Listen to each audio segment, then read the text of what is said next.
Hello everyone and welcome to week 44 already of the High Roller Super Millions, where we've got a bit of a different edition because the spring series has been going on. Everything has been swapped around a little bit, so the Sunday 5 million became the official High Roller Super Millions for this week, and we've got one hell of a lineup. As always, I'm Ken van der Kooi, also known as Rotterdam in the world of StarCraft 2, and you guys have seen me dust some chips away over at GGPoker too. And of course, as always, I am joined by Nanonoko. What's up, Nano? Are we awake? Are we ready? We're ready. I mean, like, usually I'm not very awake, but once the cards get dealt, man, I'm very awake because always some craziness happens. It's one of the best times. It's the best thing that happens this day every week. So let's just get to it. You know, before we even kick tonight off and we take a look at the final table lineup, because of course, guys, we have 10 minutes where you guys can still place your bets when it comes to final table betting. Do you know that the winner of... Yeah, and it's not 9 bullets in the 10K, right? It's in the 25K. So he spent a lot of his winnings last week on this one. But, you know, I believe, though, I was looking, and the other GG Festival events, he won like a 10K the same day he won our last week's winner. So, like, he was up like 800K that day. So I think he can afford to fire. Well, 9 bullets is a lot for anyone, but, you know, it's not as bad for him. So he's truly living up to his name. I fired 9 bullets, but leave me alone because I'm doing fine, you know? Anyway, guys, we brought the players on our screen. These are the 9 players that have made it to the final table of the High Roller Super Millions week 44. Like Nano said, this is a 25K this week. We've got an amazing lineup, Nano. I know that we're supposed to say that, and we always say that, but this is one hell of a lineup. 8 out of 9 players have made it to the final table before. The one that didn't is Sean Daniels, but he's obviously really cool to have among us too. The short stack is a proper short stack, the shortest that we have ever seen, perhaps. But what a cool lineup we got today. Yeah, very cool. I don't know if you remember, but Wade Zhao, he did final table our event before, but he was actually the one when 2 people busted out. We got to the final table with 8 players instead of 9, so we actually never got to see him play a hand at our final table before for him. So despite, this is the second final table, but it's almost living up to the same name. He's got 2.9 big blinds or something tiny. 90 to 1. There's a lot of people to talk about here today. A lot of good bets. You can pretty much can't go wrong with putting your money on most of these guys. Well, there's one. There's one. Nanonoko.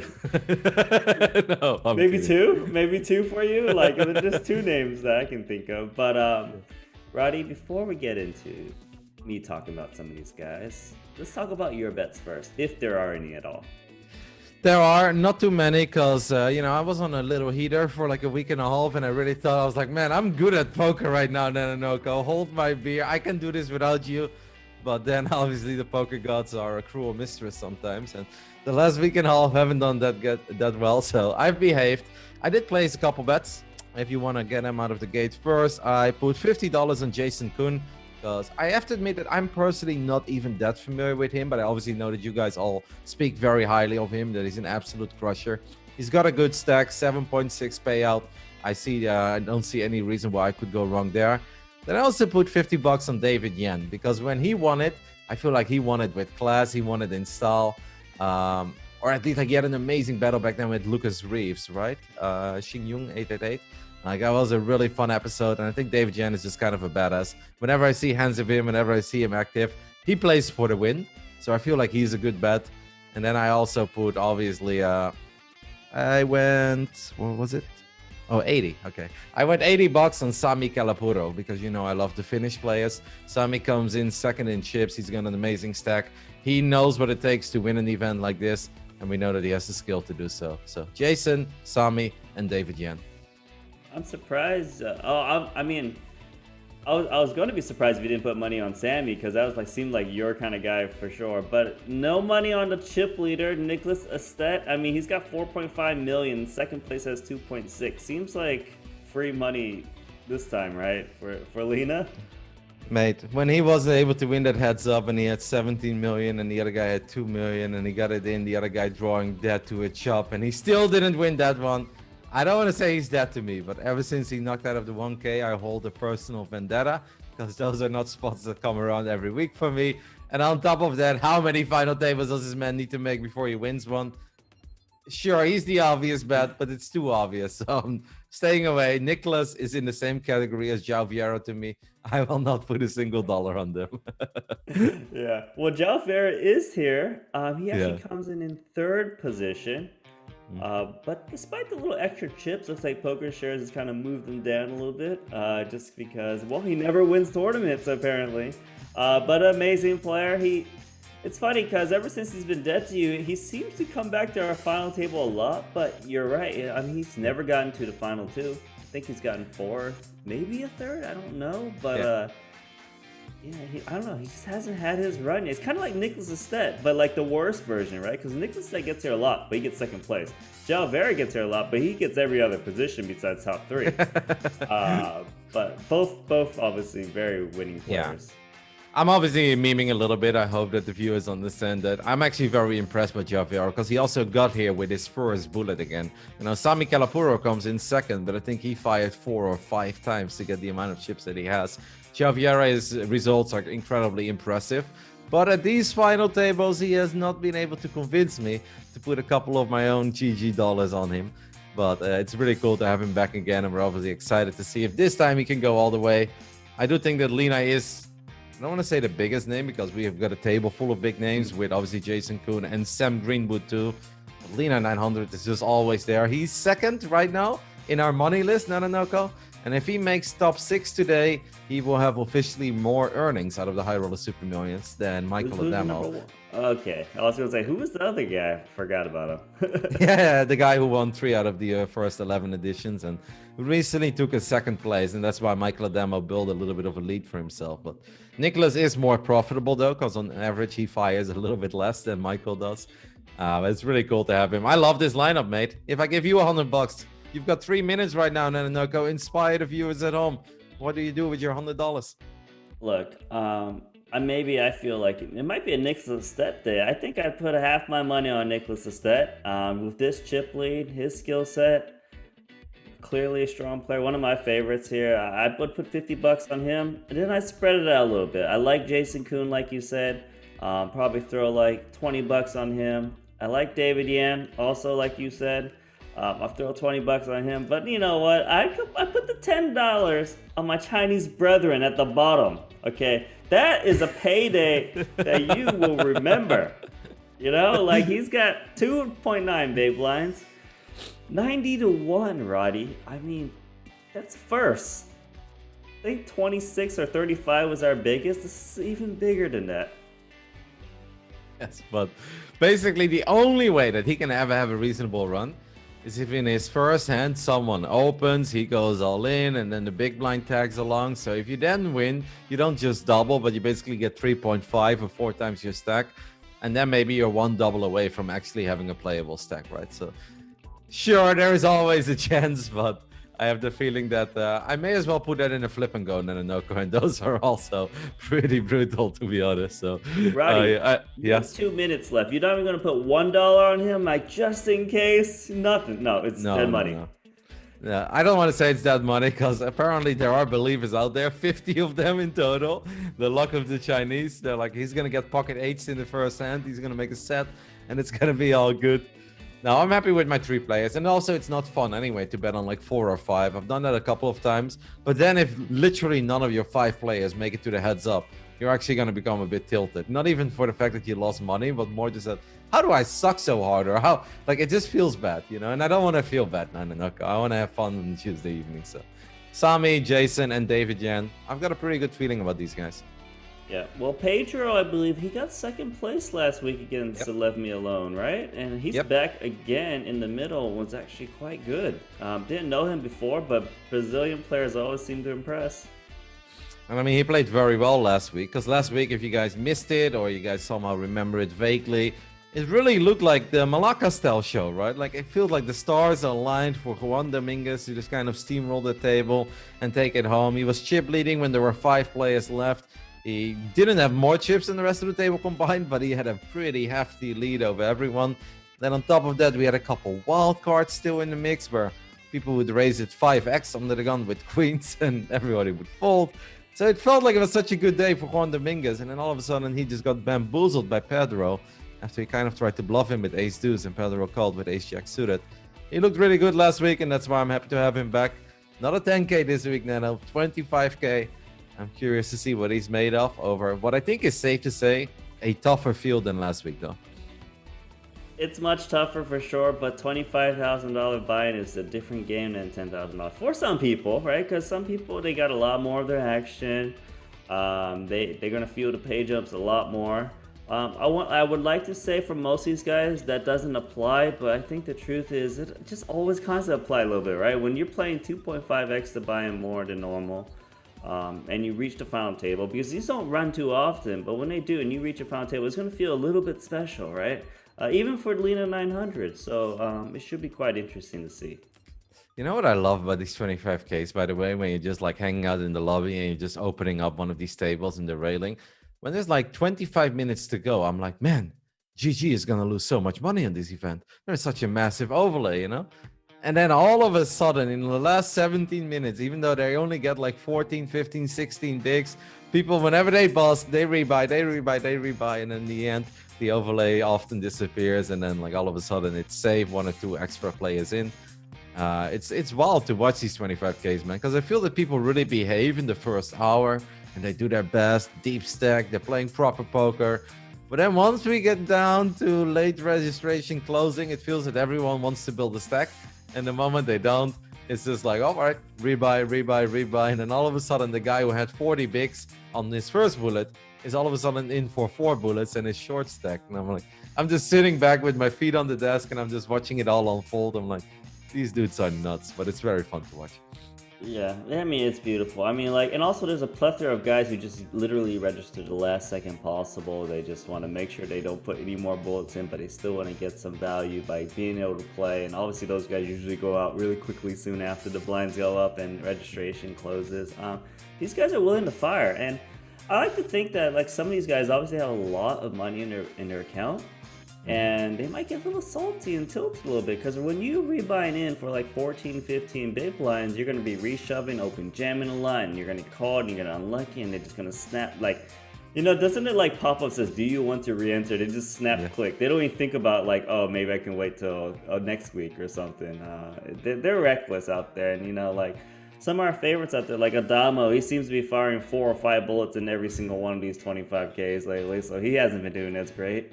Like you said, our winner last week, 9 bullets, might be a record in both the 10K or the 25K for us in the Super Millions. Yep. I mean, it's like, all right, you've got a fantastic day. He won like 440K, but then apparently he won another one. So then I guess it is okay. But that is honestly very, very wild. That's going to do it for final table betting, guys. Obviously, it's been closed for a couple of minutes now. Hopefully, you guys were able to get a couple of final bets in. And we wish you all the best, especially if you have the same picks as me. No, that brings us to the actual pre-show. If you guys are new to this, in 27 minutes, we will actually start talking about the final table. That's where the whole cards will be up, and we'll be able to talk you guys through the action. It's going to be a lot of fun. For now, we're just going to take a look at the profiles of all these players and take a look at some of the hands they had on the journey to the final table. First up, Nanonoko. Anything new in the life of Nano over the last 7 days? Did something change? No, nothing's changed. I mean, I've been railing the GG lobbies. I just always like to go in there, click all the like high stake buying ones, double click like, okay, who's in the final 10, who's in the final table, right? And so I was pretty up to date on what's going on, but like I just kind of forgot what I've been looking at. But one of the things I did want to mention was, the chip leader's in for 9 bullets. You got that one, so it's been fun. Obviously railing. I think I'm going to be another railbird for another week, right, or 2. How long is this GG series? 2 more weeks or 1 more week? Yes, I think somewhere near the end of April. So I think the last day is 25th or 26th. So yeah, let's say 2 weeks. Yeah, I'm going to be a railbird for the next 2 weeks. So I'll tell you all the highlights going on. You know what I love is that I think like the absolute final event of the entire series is like a 5K turbo, you know, it's like your spring series saver. It's like a 5K bounty turbo. I'm like, oh my God, that looks so fun. I'd love to play that. Like everyone who's had a disastrous April is just firing away. It's like, gotta take it down, gotta take it. I think that's going to be a fantastic. I really can't wait for that day. But all right, guys, let's just take a look at the profiles then of these 9 players and let's kick off our actual pre-show. I'm going to kick things off with our chip leader, and of course the man who is second in all-time earnings when it comes to the high roller Super Millions. He's also the record holder when it comes to the amount of appearances people had at these final tables. I mean, and he's played in each and every single one, Nanonoko. He doesn't miss a week. You can say a lot of things about Alina 900, but not that he doesn't have the heart and dedication of a champion. And he has a lot of good scores. I think he has, if I recall, he has more than 2 second places, right? Like, just probably that his 6th place finishes in November 15 was a big score because it was obviously one of the big ones. But he's done. He's an amazing player. Has not done it for you. He's knocked you out of the 1K tournament, one of your shot-taking moments, right? You've bet on him multiple times with final table betting. You've picked him to win it. He's lost every single time. Maybe the first time as a chip leader, though. Could be a little different today. No, I have the feeling he came in as chip leader before once. And then it actually all he looked has to, so right? Because he's been here so many times. Exactly. He came in every single position, guys. First, second, third, fourth, fifth, sixth, seventh. We love having Lina 900 back. I'm sure you guys have seen him on some of the other streams as well. Obviously, there's a lot of great personal streams running in this day and age where everybody's participating in the big events that are happening on multiple websites. Let's just take a look at one of the hands that Niklas Astedt had on his journey to this final table against your man, Michael Adamo. I took a look at this hand in the replayer. I think it's a pretty straightforward hand, Nano, but what do you make of it? Yeah, I mean, it's a little bit interesting. Well, what happened here? Adamo opened with... He opened under the gun. Big blinds? He just min-raised? Okay. It was like very shallow stack. He opened and he got 3-bet and he was just like, okay, look, I'm so short anyways, but I'll just call and see a flop just in case he comes like ace, king, queen, and then he can just check both his hand. I think for Lina's point of view, definitely very standard. Adamo's point of view, like that guy's got plays that no one understands. So other than that, nice spot for the side taking it down. Yeah, in Adamo's defense, he had around 12 big blinds still. Like I think 12 my math or 8. Is terrible then. Yeah. Yeah. So good I think, call. Yeah. And obviously, I mean, he flops the flush draw. It's not fantastic. Niklas instead just kind of put him all in, and Michael's like, well, I'm going to call off. And the run-out is actually a bit brutal, right? Because he does get his 8 on the river, but obviously because he's kind of fitted, it doesn't matter. I feel like those are always a bit annoying because you're like, well, at least I've got 2 live cards, and then the board pairs on the turn, you're like, never mind. And then they just rub it in and give you that pair anyway on the river. You're like, damn it. Anyway, nice little pot for Niklas. This was obviously deep into the tournament, or at least a little deep, because it seemed like we didn't have too many players yet at this point. Maybe it was early, actually. Big blind 10K. Never mind, guys. It was kind of early. That was one of the many bullets, probably, that Michael Adamo fired in this 25K. Let's take a look at the man that comes in second in chips tonight, hailing from Finland. He has won our high roller Super Millions before on February the 14th. Got a little over 400K for that one. Sami Calapuro. Nano, what can you tell the people at home about Sami Calapuro, other than the fact that he's very good at poker? And he was a heads-up specialist back in the day. He was playing when Durr was playing everyone heads-up back in full tilt. He's been around a long, long time. And I can also tell you, he's in for $125,000 in this tournament alone, because he's got in for 5 bullets, Roddy. I'm not sure what place he needs to get. I don't know what the minimum payout is for 9th place, but it's got a big investment in here. He should be fine. Most of the time, min cash at final table. In the 10K is like 64, so I think at this one it's going to be a bit higher. We'll figure that out soon. I actually know it, but talk more about it later. Let's take a look at one of the hands that Mr. Sami Calapuro had on his journey to the final table, where he was battling it out with David Yan. And I actually love this hand. I looked at it in the regular replayer too, but now we just take a look at the screenshot. Nano, I'll leave you to it, but I kind of like this hand. Pretty far into the tournament. Yeah, it's a great hand from both players. When I see plays like this, though, it also makes me like to think David Yan is a great bet, because you can see, like you said, he always kind of just goes for it. On this, from a hand breakdown point of view, let's see. So he raises the queen 9 suited, defends the queen 10, check on the flop. Some guys bet the mid pair here, some guys check. Both players are just fine. And then now his opponent See, David Yan, when he sees his opponent checks back to flop, he's thinking this guy can't have a jack. He's got like pocket tens, he's got a 9, he's got something strong, good with showdown, but not that good to maybe handle some heat. So he puts a big bet on the turn, hoping to get some folds, gets called, and then he bets a big again here on the river. Just like, look, you got mid pair at best, maybe some ace highs. And Sami knows this. He knows that when he checks back the flop, he doesn't have top pair a lot.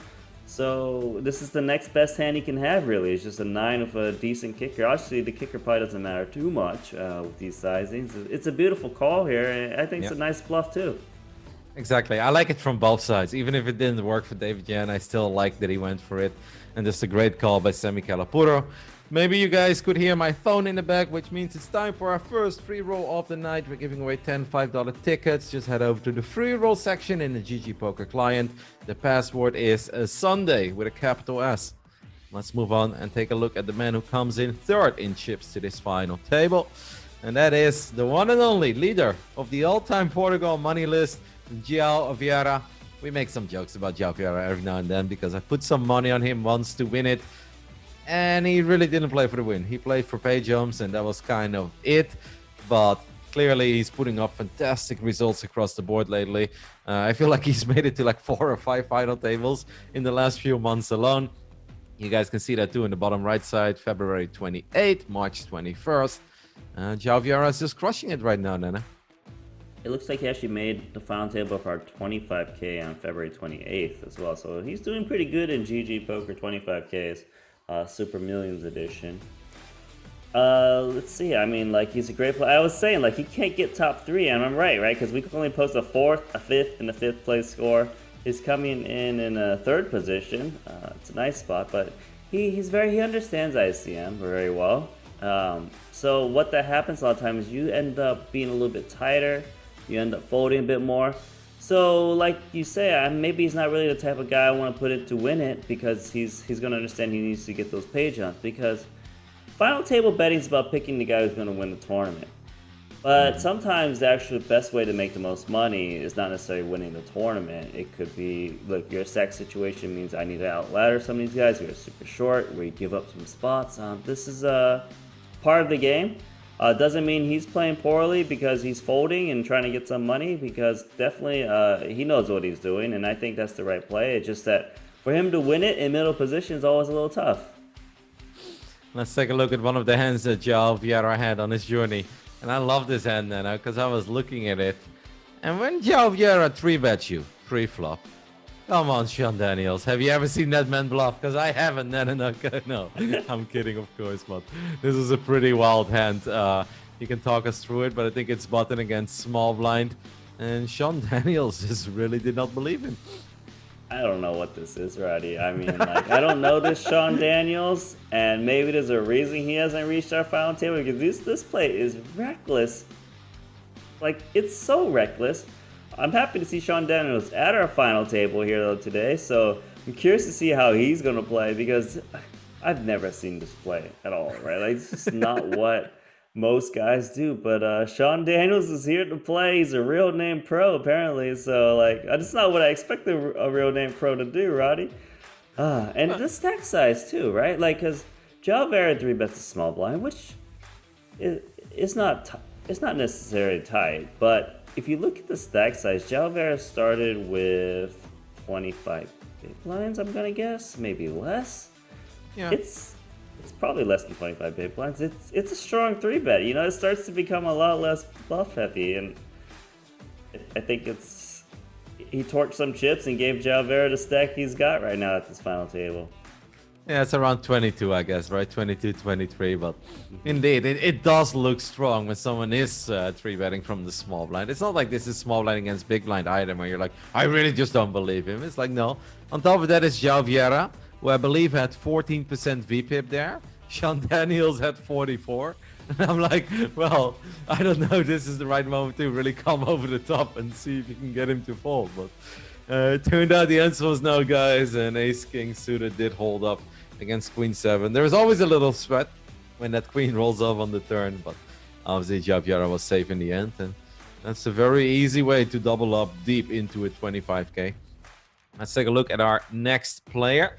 Who do we have again in fourth? That is actually the man, Sean Daniels, who apparently satellited his way into this event.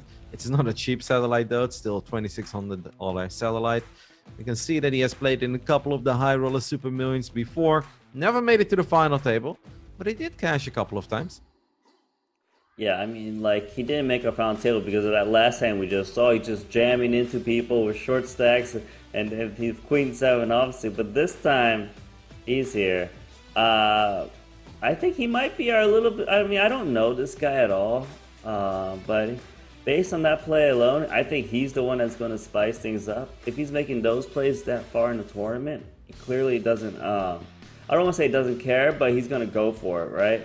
And it's a 25K. People might play a little tighter. Like, there's a chance this guy just runs away with it, right? If he gets a little momentum, gets maybe a little good run, people now knows he jams queen 7 offsuit. Like, I'm curious to see how it plays out.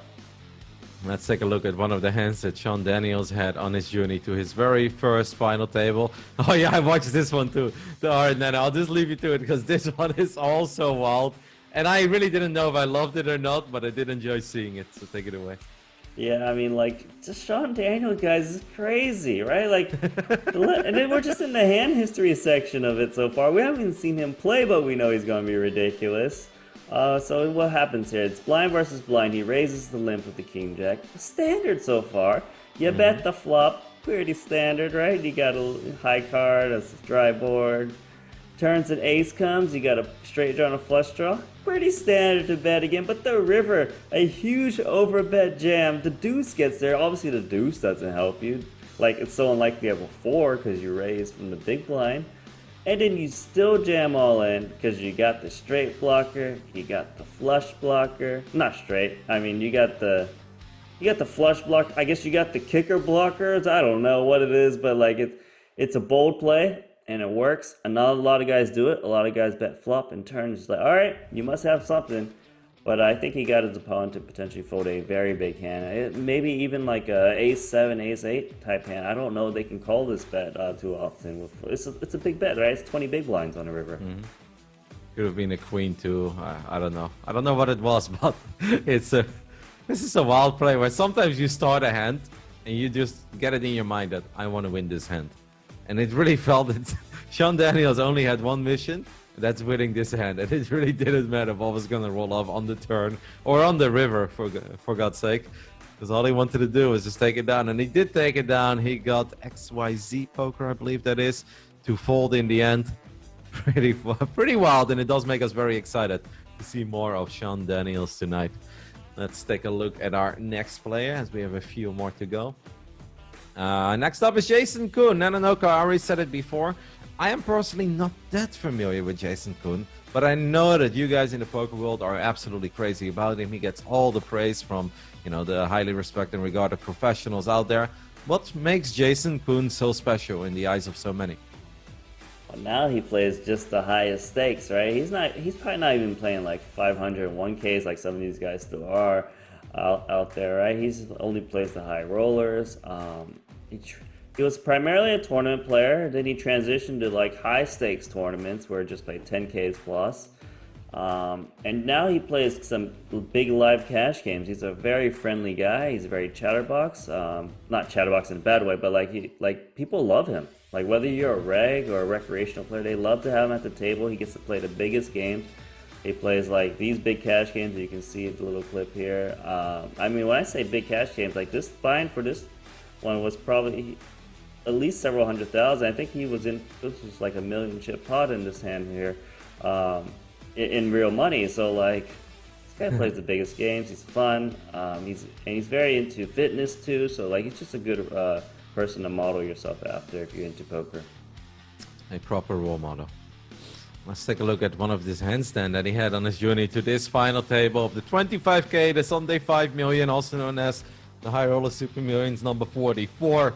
We just double branded it for you guys so you have some entertainment on the Tuesday night. This is a pretty fun one too. The 6-8 of hearts. And I only have one question for you, Nanonoko. On the river, right? We check.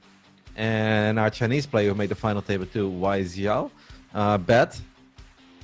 Are we always just calling here, or do you think there is an argument to just try to get it all and be a little more greedy.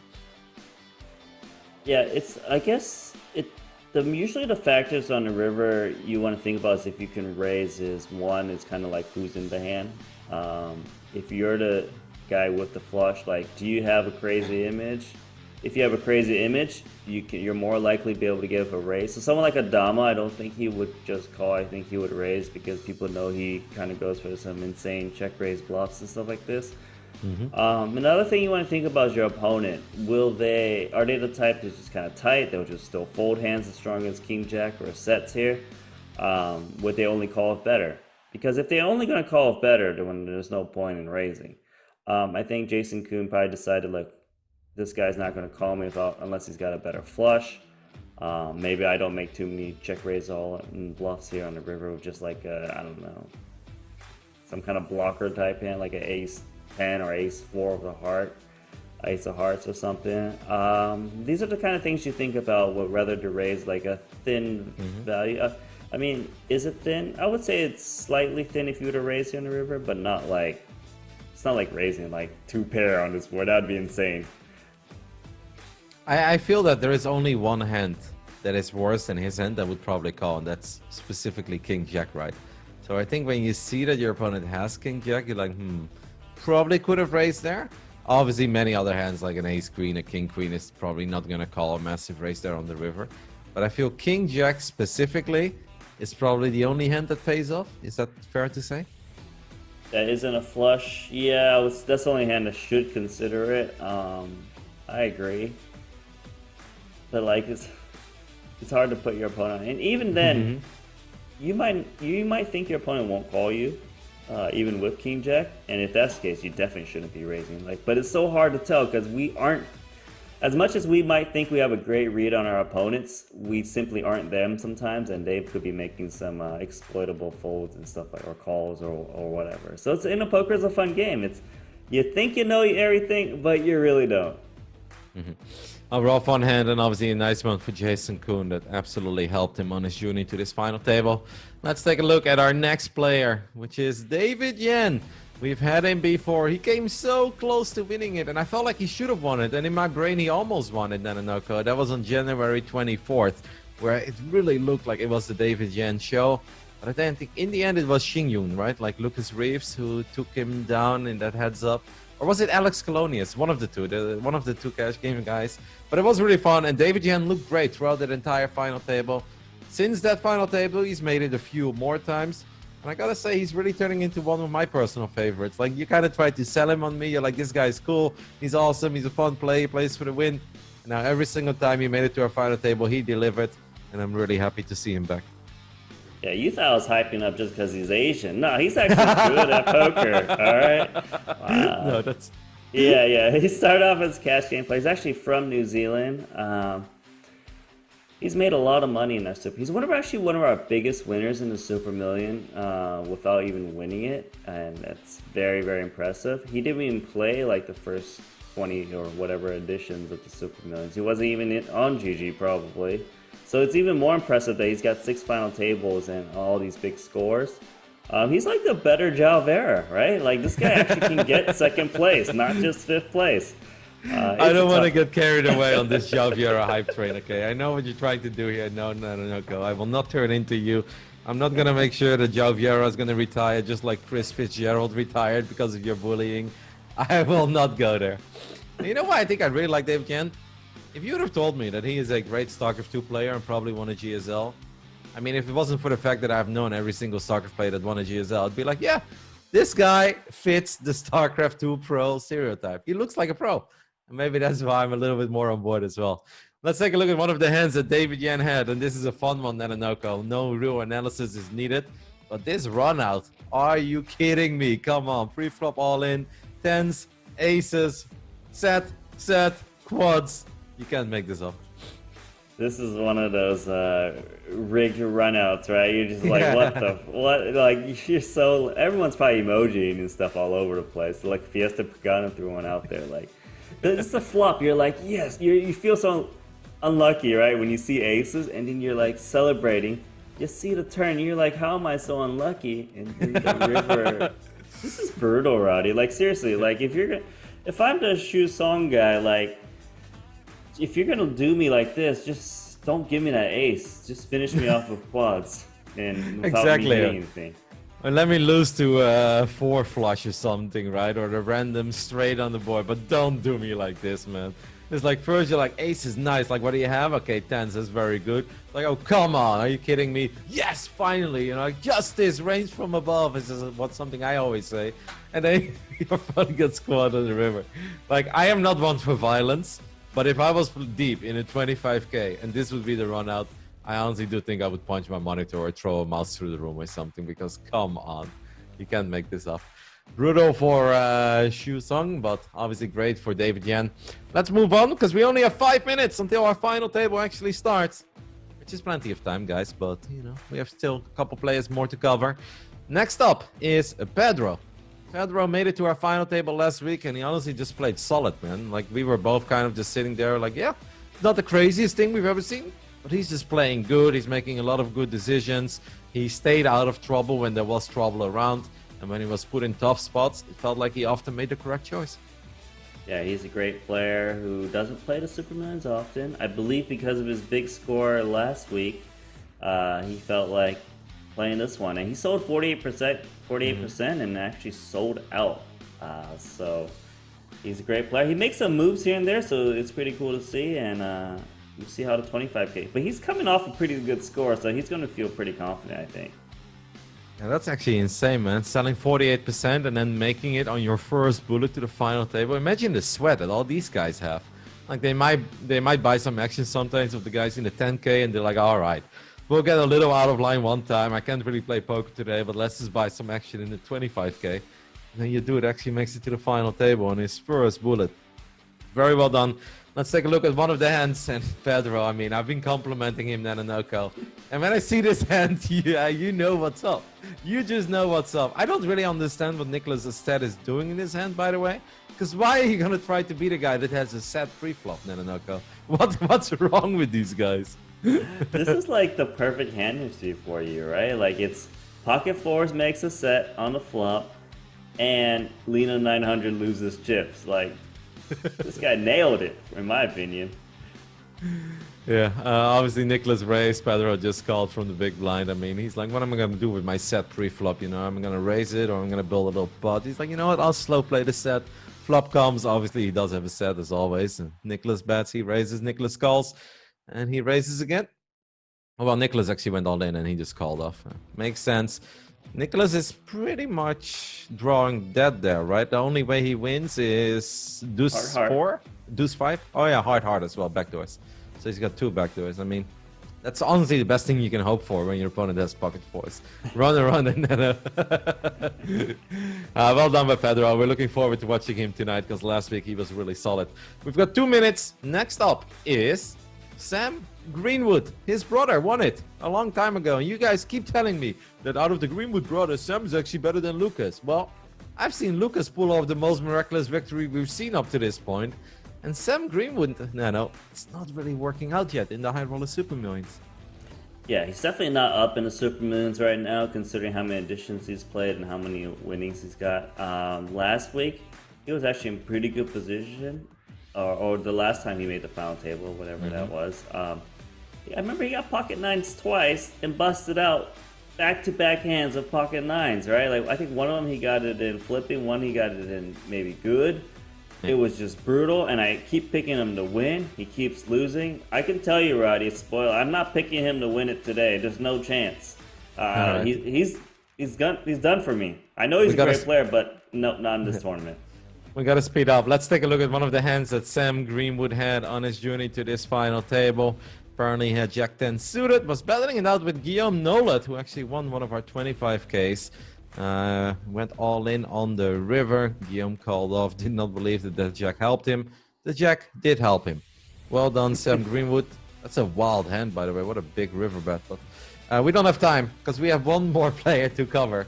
So we're going to move on. We're going to take a look at the absolute shortest stack we perhaps ever had in 44 week. He comes to the final table with 1.4x starting stack. Apparently he won 2 satellites. Wei Xiao he does seem to be very good now. There's some really good scores across the board, especially over at GGPoker. He's won a lot. Let's take a look at one of the hands that he had that I want to say helped him, but perhaps helped him to become a very short stack as he was battling it out with Niklas Astedt. And Niklas got it in pre-flop. Flop was good. This time he did not have to worry about pocket fours. Life becomes a lot easier with your premium aces. This is brutal too, right? Because this is like the final table bubble. Niklas Astedt cold calls off 20 big blinds, like, and they all have the same stack. And this is why Wei Zhao, because he's the short stack. It's a brutal hand, and I can't believe someone else busted at the same time. Then, right, for him to make the final table still. Yep. I'm actually now that you pointed out, I mean, yeah, we have a minute. I don't know if I like that call. Like, obviously, Sami Calapuro are raising. He's one of the biggest stacks, perhaps. Like, it doesn't mean that much. But when someone then comes over the top, ace queen is rarely crushing there, right? Like, we're not doing that with ace jack or ace 10. So either it's a tiny pocket, or it's actually a lot better, or it could very well be ace king too, even if you have ace queen. That's a pretty wild call by Niklas. Also, very surprising call from him. I'm very surprised. I don't actually think it's a call, but he must have some read on Wei Zhao that like he's like shoving worse aces a lot more than most players do.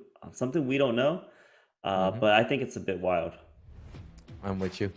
All right, let's take a look at the seat selection then. Because, guys, it is time for live poker. The main reason all of you guys are here, and the main reason why Nanonoko wakes up at 4 a.m. every single Wednesday morning, because he loves watching some live cards. I love watching some live cards too. Let's do our picking game then as we take a look at the seat selection process. Nanonoko, I'll let you pick first because you haven't picked the winner since week 11 when Michael Ademo won it. So go ahead, mate.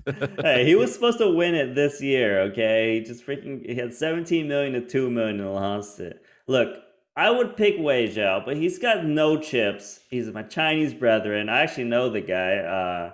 I used to play with him back in the Macau tournaments. But my pick today, Niklas Astedt, the chip leader, Roddy. You don't love him, but I cannot not pick him. He's got too many chips. Phenomenal player, and apparently always just wins every. And look at Wei Zhao. He's so tilted because he's under the gun at the final table first hand. And now it's pretty funny. But who's your pick today, Roddy?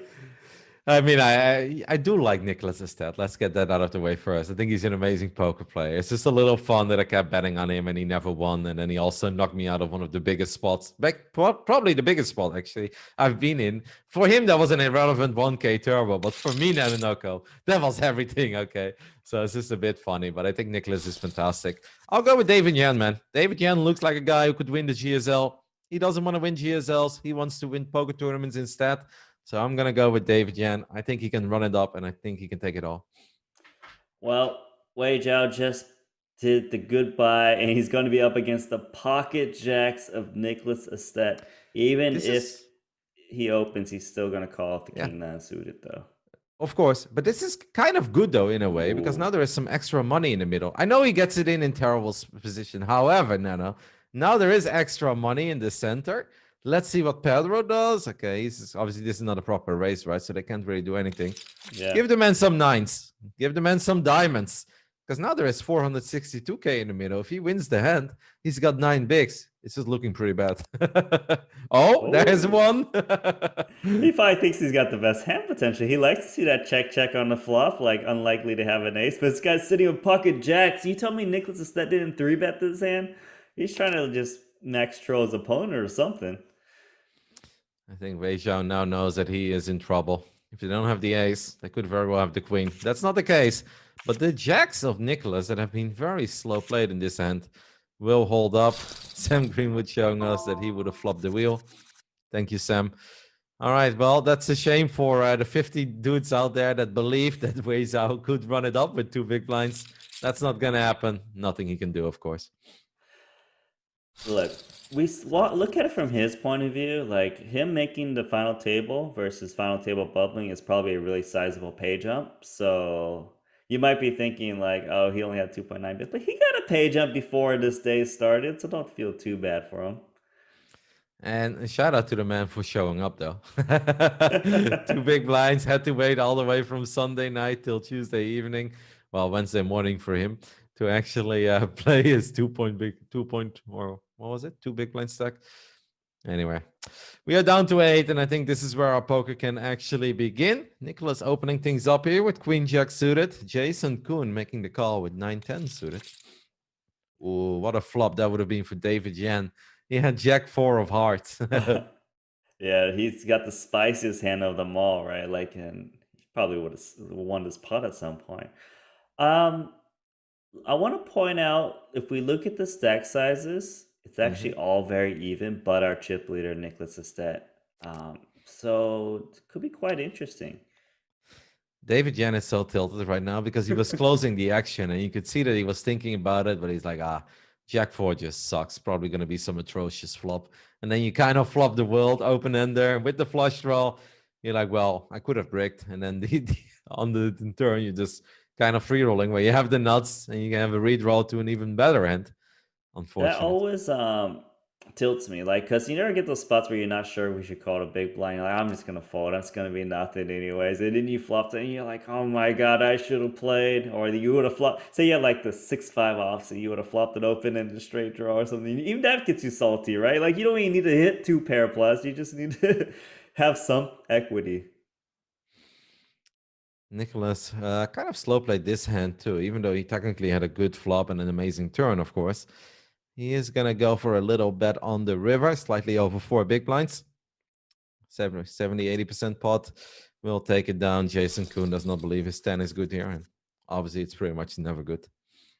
Greenwood's starting to tilt me because I pick him to win it every single time. Now he's showing his cards every single hand when he's not in the hand.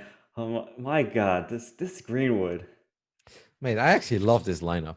I feel like there are 7 players that we can get generally very excited over. And then Sean Daniels is obviously a bit of a wild card, but he showed us some fun hands in the hand history already. I think we're in for a very good evening. And so far, this has been an amazing start for Niklas because I feel like he's won every hand. Did you notice that in the seat selection process that Niklas Astedt took position on Sean Daniels? He had the choice to take position on Sami, who's in second place, obviously a very strong player. And that would also give him position on David Yan too, which is it's a good spot, right? He chose to take position on Sean Daniels because he was watching the pre-show, Roddy, right? He's seen this guy jamming Queen 7. He's seen this guy bet jam. That's not the guy you want position on you.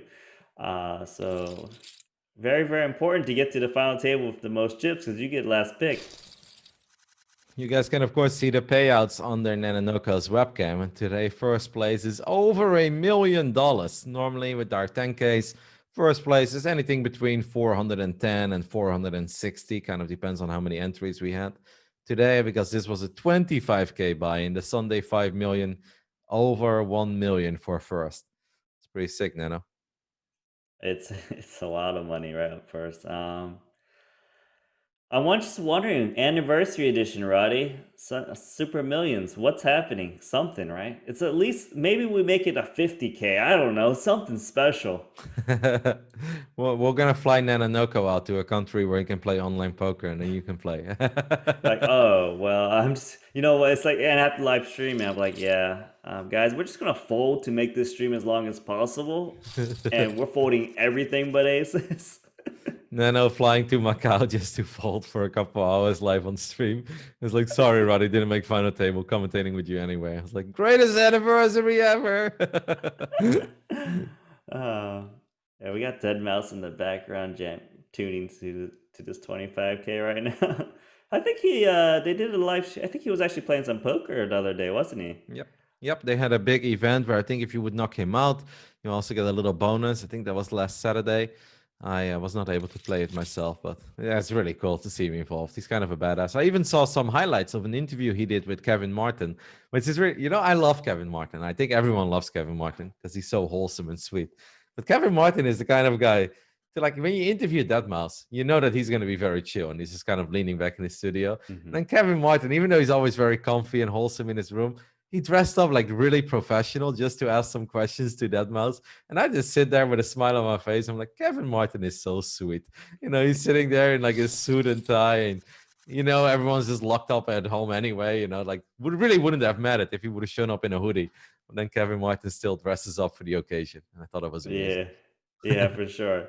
Funny thing is, Deadmau5 probably prefers if you don't wear a suit or tie. I Yeah. don't even know if Kevin Martin even realized that, but very, very cool to see. Oh, Could Jax. have a I hand. just I just wanted to say that I believe they gave away or what are going to give away like a dead mouse head for winning the tournament or something, right? I Mhm. thought that was really cool. I was like, oh man, I really want to play that one, but there's too many people to beat.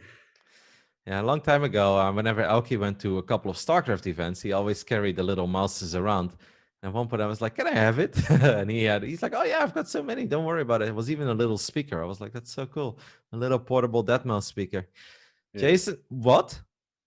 Ooh. I Ooh. mean, it's not a pretty flop for Jax, but Nanonoko, what the hell just happened there? Sam Greenwood.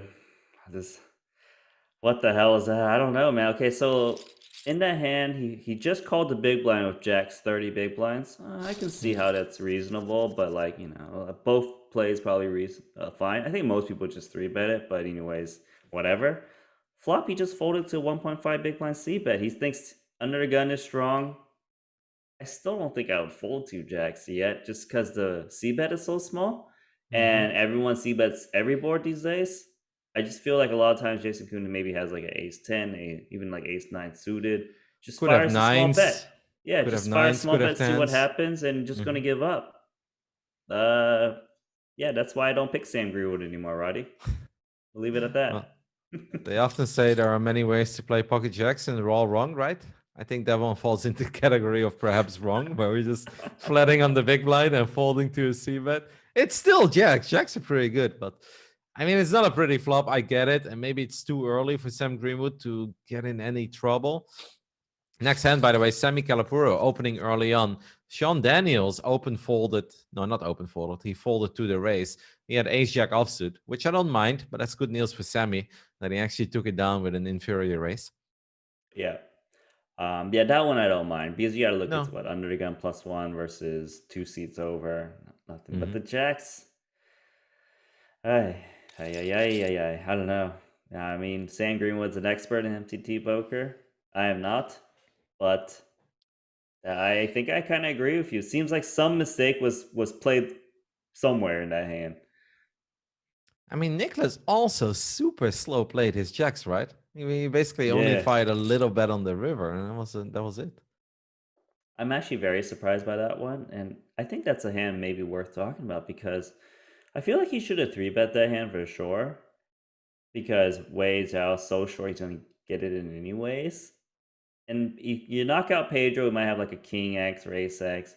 Plus, Pedro might make a move on you, thinking you're making a move on him because he's Yeah. got 2 big blinds, right? Like you're gonna get a guy to jam 2 9s, 2 10s, a lot. So surprising me this morning. I'm with you. Couple of surprising hands in the first 13 minutes, but I also feel like we've already seen some poker. And sometimes we need to wait 45 minutes before we actually have like a hand where we're like, hey, Nano, that was an interesting hand. Let's talk through that one. Where people just kind of raise and jam and fold. Now we have a little battle of the small blind versus the big blind. There isn't too much to fight for. 6 big blinds in the middle. David Yan does have a straight on the river. What if it's a 25K factor? People playing a little bit different because of 25K. I can Yep. definitely see that happening. Not David Yan David not Yan, though. afraid.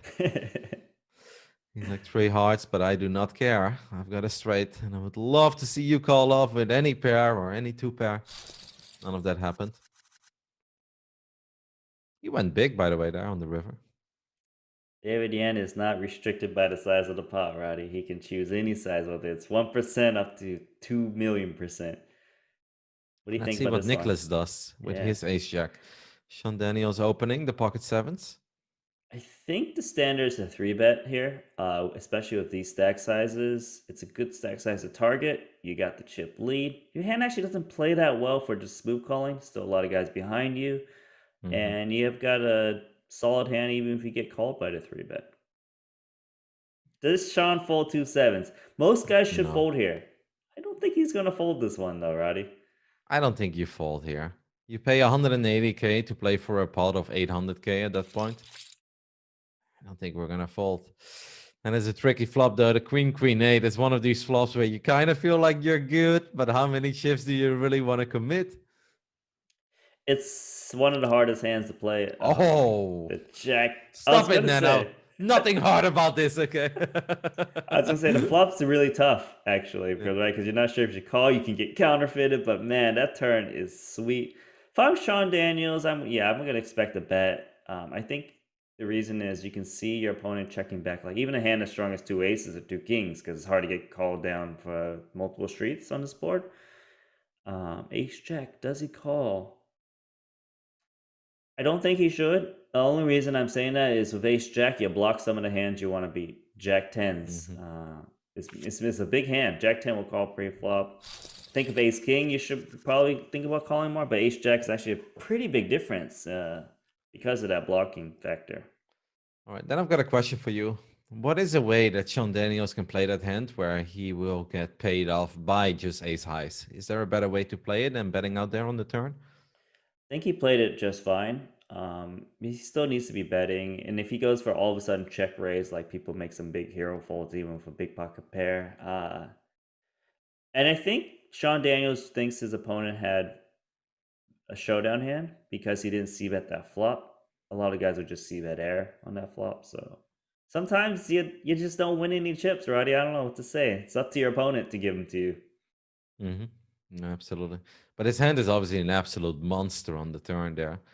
And maybe you can even bet like ultra small. He didn't bet too big, but if you just Yeah. bet like the bare minimum, 1.1, just to see if you can really get a crying call from an ace high and Probably would have play a worked river. too. Well, we got an interesting spot kind of right. Both people open Mm-hmm. in the straight draw. Jason Koon going for it to check. Like, I feel like one of these guys is gonna win it, and they're not gonna hit a straight. I don't know. David Yan is the first one to bet. I do feel it's always a bit risky to chase open-enders on a board like this, right? All right, well now, obviously it becomes a lot easier. That's the second time this happened. But you don't really want to bet call off like massive bets though when it's like two hearts and the board is already paired because it's unlikely, but you could be drawing dead or you could be drawing semi-dead and some of your outs could be bad. It's a bit Yeah. risky. It's a good point, Roddy. Generally speaking, you don't do that on the flop because you can a lot of times get two cards. Like say your opponent's just c betting and then like it goes check check on the turn. But a Mhm. lot of times you don't chase them as hard on the turn because there's only one card to go and stuff like that. Now this is becoming really fun because Jason Koon obviously loves his hand, but he is a little bit worried because there are plenty of hands that beat him. It's not that likely, but it's there. David Yan has fired two streets at this point. I mean, he could just check it back because obviously he does have a big hand. But He's not going to check this back because there's a chance Jason Koon's slow playing like a king queen, a queen 10, and he'd be missing out way too much value. But Jason Koon won't be raising at any point, like you mentioned before. He could have potentially be up against a hand like ace queen, very very likely. Just calling the pre-flop makes sense and stuff like that. So probably going to be a snap call. Like the only way this hand doesn't like Jason Koon folds is like Davian just jams all in now, right? Like that'd be pretty funny, but I don't think that will happen either. Snap.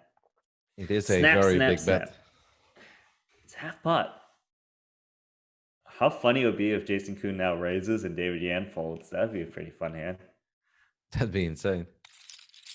Nah, Jason Koon will just make the call. And this is where one of them should definitely go for the haha emote. Because where it's like sometimes you're really deep in the tank and you're trying to crunch the numbers, trying to figure it out. How am I going to get paid here? Do I have him? Speaking of having it, João Vieira wakes up with kings. This is the first hand that our man João Vieira wins tonight. Like which Jao joke can we insert this time? Like that looks like a hand he'll play today. Look at Sami Calapuro. He had ace 5 there. He's like, I'm out. If João Vieira opens, we are out. It's funny. Like I've seen Jao Vera around, like in live tournaments when he used to go around traveling. I bet you, like next time I see him, like I fucking hate you. You and Roddy just commentate. I don't even know who this commentator is, but just keep shitting on me. Never. No, his results are insane. He clearly has done very well. And like you said, he's someone who's very ICM aware and he just doesn't want to get out of line at these final tables. And Ben CB's his top 10 power rankings included Jalver in the Yeah. top 5, I believe. So like those guys, they understand poker differently. Like we like to think about the big crushers who who always go for the win, like the Adamo, right? Those are the fun ones to watch. But oftentimes, some of the biggest winners are the guys that just cruise. I mean, can we trust Ben CB though when he's jamming king six of spades into kings and somehow gets there? Folds pocket four is pre-flop. I don't know if I can trust Ben CB, mate. I mean, yeah, but that guy seems to always do good because he doesn't put in the same volume as other guys, and I know. he got deep in that 25K one of the side GG festival events recently. I think he got 4. I think he was streaming it, and I'm kidding. I think Ben is yeah. amazing. And his stream is really cool too. He's just, Ben is, I feel like it's the kind of character that's just really good for poker, right? Because he seems genuinely very nice. He seems genuinely very passionate about the game. And then on top of that, he's willing to break a lot of things down. He's creating content. I mean, I think it's almost impossible not to be a fan of Ben.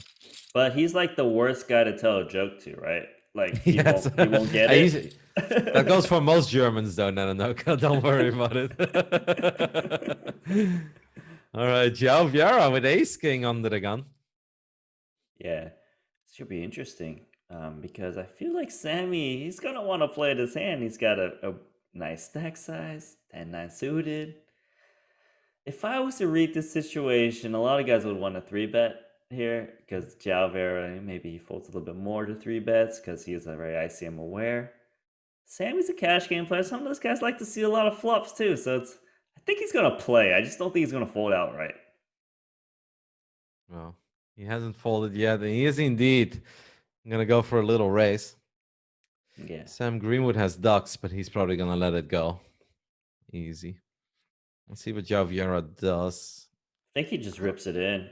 I Really? don't think he wants to open the door for a 4-bet and let his opponent jam. Yeah, I'd be surprised if he doesn't just rip it in, to be honest. Do you think he's just going to call Roddy? I'm not sure. I mean, there's a lot of big blinds, mate. We're talking over 40 big blinds. Ace king offsuit early in the final table. Sometimes you just close your eyes and just, yes, he's just going to take the we're all equity with the hand, force his opponent out. Don't want to play out of position. Well done. Like, showing us that he's John not Vera always. is not a guy trying to ladder. He is trying to ladder, but he's not stupid, right? Like, he's not passing up good spots. Great start for him. He entered this final table with 2.4 million chips. He's got 2.7 million now, so he gained 6 or 7 big blinds so far in the first half an hour. Not bad. Nice spot for Jason Kieran, but he's not going to get a single chip out of this opponent. But you know what I'm predicting, Rodney? This is my prediction today. Heads up, Niklas Astedt versus Jalver, and then you just leave because you're like, I can't watch this. You make it seem like I've got a real personal vendetta against these two, and I really don't. I will be there. I'll be eating my popcorn, front row tickets, and I'll be enjoying it. I don't think it's gonna happen though. It's possible, but fine. Well, if that's. By the way, you said he's not gonna get any chips. I believe that we just had some extra chips going to the middle. What happened? He's had enough of our needling. He's throwing 100K chips there with the 8-5 offsuit. Nothing. And Jason Koon just smooth calling there, right? He sees all the draws, but like, you know what? This is the best way to make the most money. Just check call. He's going to be winning a lot of chips. Look at the tiny bet. You like that? Yeah, I do like it because I think it induces bluffs as well. So it's like, oh, I'm really kind of weak and I just want you to call. It's like my little block bet. It's hard to get paid in these spots, especially when your opponent has absolutely nothing. I do like it, actually. I like it a lot because it still leaves Joe Vieira a little bit unsettled because now he doesn't even see the hand. Like if you just check it and he checks it back, and he gives up, he's like, ha, got you. You're sitting on a monster. And now you're like, I don't believe it, or whatever. No, I like it by Jason Koon. I'm a fan. I also like it because a lot of guys, when they hit big hands, they feel like a need to bet big, right? Especially with some funny action. They just think, oh, I can't represent that king very well. But if you think about it, it's blind versus blind. Ranges are very wide. You hit all of the cards on the board. It's very unlikely your opponent has a king because they would just keep betting the turn. It's unlikely to have a 9 because you have a 9 too. So the small bet makes a lot of sense. But Yep. And that goes to show that Jason Koon thinks about situations a little bit differently than some of the other guys out there. Because most guys out there, I tell you, when they see that, even if it's just passive action, they just start 1.5x over bet like every single time, and they never get paid off. No, I'm totally with you. Like it, I'm a fan. Didn't work out, but doesn't mean it was not a decent play, at least. We've got Ace Jack battling it out with Ace 10 as my phone goes off one more time, which means it's time for already our second free roll of the night. It starts in 10 minutes, guys. The password is 5. Written out, not the character, but we're going to write it out. FIVE. We're giving away 10 $10 tickets to one of the GG Spring Series Festival. Enjoy. Good luck as Niklas wins another pot. Yeah. Um, so I'm just looking at some stats. Nick's stat, man, he's 10 final tables. Or is it 11 now? I'm not sure if it includes this one or not, but 1 out of 4. He's up a lot of money in this tournament, and I feel like he should be our biggest winner, but because of the guys who won the tournaments with $1 million, like those guys, like have won more money than him. But like, it's so sick. It surprises me how solid this guy is because he plays very solid. I think we both agree on that, Roddy. But he seems to be like one of the biggest winners ever in MTT poker, right? Like I don't know how he does it because I can play pretty solid too, but I never get any of these results. Well, I mean, the fact that this man has played literally each and every single edition so far, like we have been here with one another on the Tuesday evening, Wednesday morning for you, for 44 weeks in a row. But he's been there grinding every Sunday, 44 weeks in a row. I mean, I think that definitely helps getting you there where you want to be. Yeah, well, But yeah. also this, Roddy, is that he does really well in the Super Millions, but he actually does extremely well on every other type of tournament out there, right? Like he's the other parts of the Spring Festival, every site out there. Like he's the biggest guy who just. I wonder. I almost wonder how much money he's made in MTTs. I have no idea, but it's got to be a lot. You know what I find fascinating about you guys, and maybe that's because I'm a whiny StarCraft player. Pedro just wants to see this go to showdown and hope that this jack is good. We know it's good. Javier gives up. Well done, Pedro. Wins a pot of 8 big blinds. Not bad. Is how people can play on like 3 or 4 different sites at the same time. It would drive me insane. Like looking at all these different interfaces where the buttons are all like positioned a little bit differently. The cards come through the center in a different way. The cards get dealt in a different way. I get ultra triggered by that. And I have no idea how a lot of these poker streamers, they're just like, oh yeah, they've got this open, they've got that open. They've got 4 or 5 different clients open. It would drive me nuts. It's probably even more annoying for a streamer because they got to manage the stream, manage switching scenes, manage the idiotic chat that's out there. You know what I mean? Like it's pretty tough. But poker players, especially MTT players, they cannot pass up any what they call plus EV spots, and man, they are in for a lot of bullets these days. There's already big festivals out there. GG though, like I never thought that they would be able to make such a big festival happen, but they've done it, and no site can really compete with it at all. You know what I love right now is that like we just had the Omaholic series and it was really cool, a bunch of events. It ends. Before that, you had the Battle of Malta, right? We had the Asian FPL, the one that you casted to. It's just like I feel like whenever we have an amazing series, like this is sick, it ends, and then 2 weeks go over. It's like we're back, and it's like oh, let's go, we've got another series. I look forward. Like I know that they had it sometime last year where they have like the Turbo month, right? Where it's like nonstop big turbos and bounties. I actually really like those kinds of festivals too.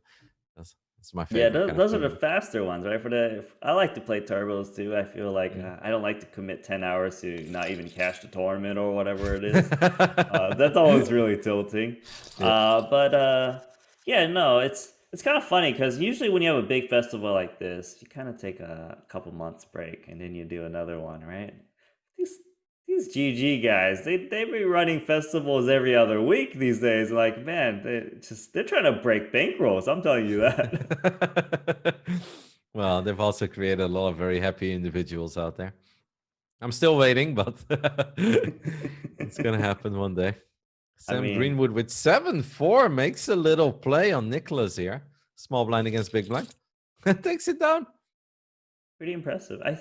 You know what? And the more I think about it, it's a good play because I think he thinks next to Astedt would raise into his big blind a ton, So the fact that he limped with that stack size just seems like so weak. Vieira is opening up under the gun again. So far, whenever Vieira did open under the gun, it's been kings, ace king, and kings.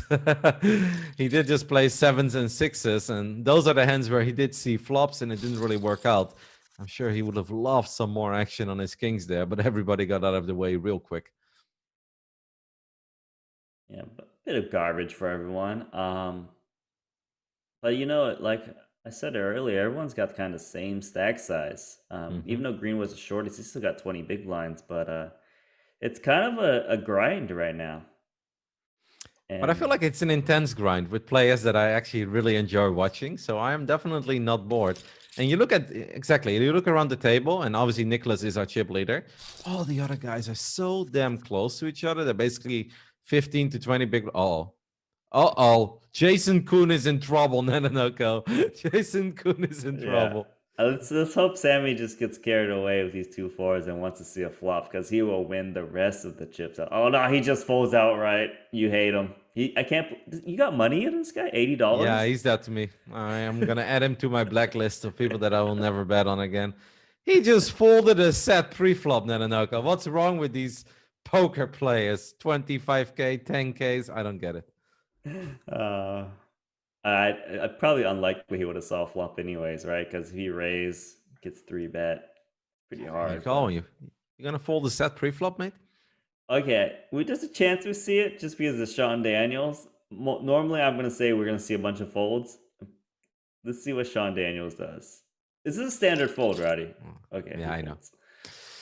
Unfortunately, we don't get to see the flop. Nobody else had a 4, by the way, as well. So I feel like it was really gonna come. Sam Greenwood, though. Yeah, but now there is a 4 dead already. Vieira has a 4. That's not good. Nice one for Jason Koon, though, guys. Memes aside, obviously, King's mandatory 3-bet there. I think Sean Daniels really wanted to see if he could find a couple clubs, but the sizing was pretty big, so he let it go. Greenwood also folded a set, just saying. Yeah, but he only, he could never make quads. I understand folding a set if you can't make quads anymore, Nano.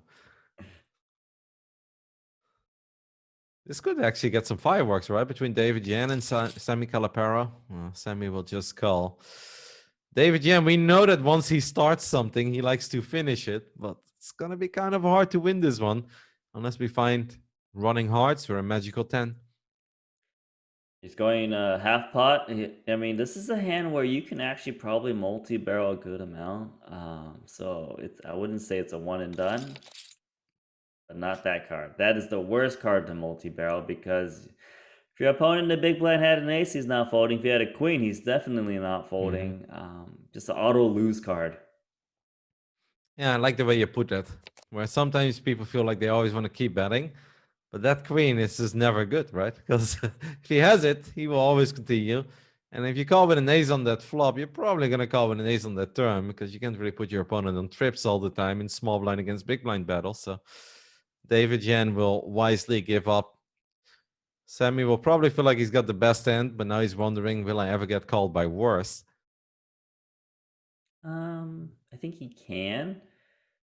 He needs to just wait how often he potentially gets check raised bluffed on the river, which that's not what you want to see. He is going to go for the value bet, and it's a nice one. Does open the door for the jam, though. It does, but if David Yan has a hand like ace rag, ace 8 and lower, like he might find a call and get paid off. So I think the value bet's pretty warranted. David Yan thinking about calling too, I guess, but yeah, nice fold. I like that by Sami. It's one of these plays that almost gives me shivers, because I think it's like, man, I feel like it's so risky in a way, but on the other hand, he obviously knows what he's doing. And now he also didn't have to show his hand either. Well done. Just high level stuff. A lot of guys, right? It was 25K, be like, yeah, I checked just in case. Yeah. And I would not be able to blame them, mate. Like, I would not blame anyone if they just checked it back ace 9 there. Completely fine. It's funny, you were talking about guarantees earlier, I believe, or something like that. And for some reason, the GG ones like always barely slide over. Like all these guys just rebind the last second. This one only had one guy over the prize pool guarantee, right? It's a 5 million guarantee. I don't know how you think the regs see when they see a little overlay. they can't Yeah. not register. Even if their bankroll says 26,000, they still buying in. Yeah. No, I was live watching basically the last hour of open registration of one of the 25Ks. It wasn't this one, but it was a different one on a random Tuesday, I think it was. And I was like, they're never gonna cover this. Like, I mean, there were a couple people rebuying. Arthur was doing his thing. You know, the European was contributing a little bit. And I was like, there's 450K in overlay, and there were only like 22 minutes of registration left. And I was like, they're not gonna make this. And all of a sudden, like one guy busts, the next guy's busting, and then out of nowhere, Rune F shows up and he buys in with 2 minutes left, and then three more of these guys, and in the end, they covered by like one or two players. And I was like, wow, that's. I think a lot of them were honestly watching, like you said, see is there overlay, yes or no, and it felt like there was going to be. But yeah, then obviously if six dudes appear out of nowhere, then all of a sudden it did cover. Yeah, no, they definitely are watching the lobby like hawks out there. Yeah. But you know, if the rebuy players happen to run up a stack on the first bullet, you know, it might be harder to make that 5 million guarantee, absolutely. right? Like Left Me Alone, Michael Adamo, European, you know, Victor Malinowski, like these guys, if they are running hot on their first bullet, it's gonna be some overlay. You're gonna see a lot more new regs coming into this tournament at the very end too. No, for sure. Because there's a lot of guys that even when they sign up early, they are not willing to do 2, 3, 4 bullets. It's one time and one time only. But then it's obviously a select group of players that wants to keep firing.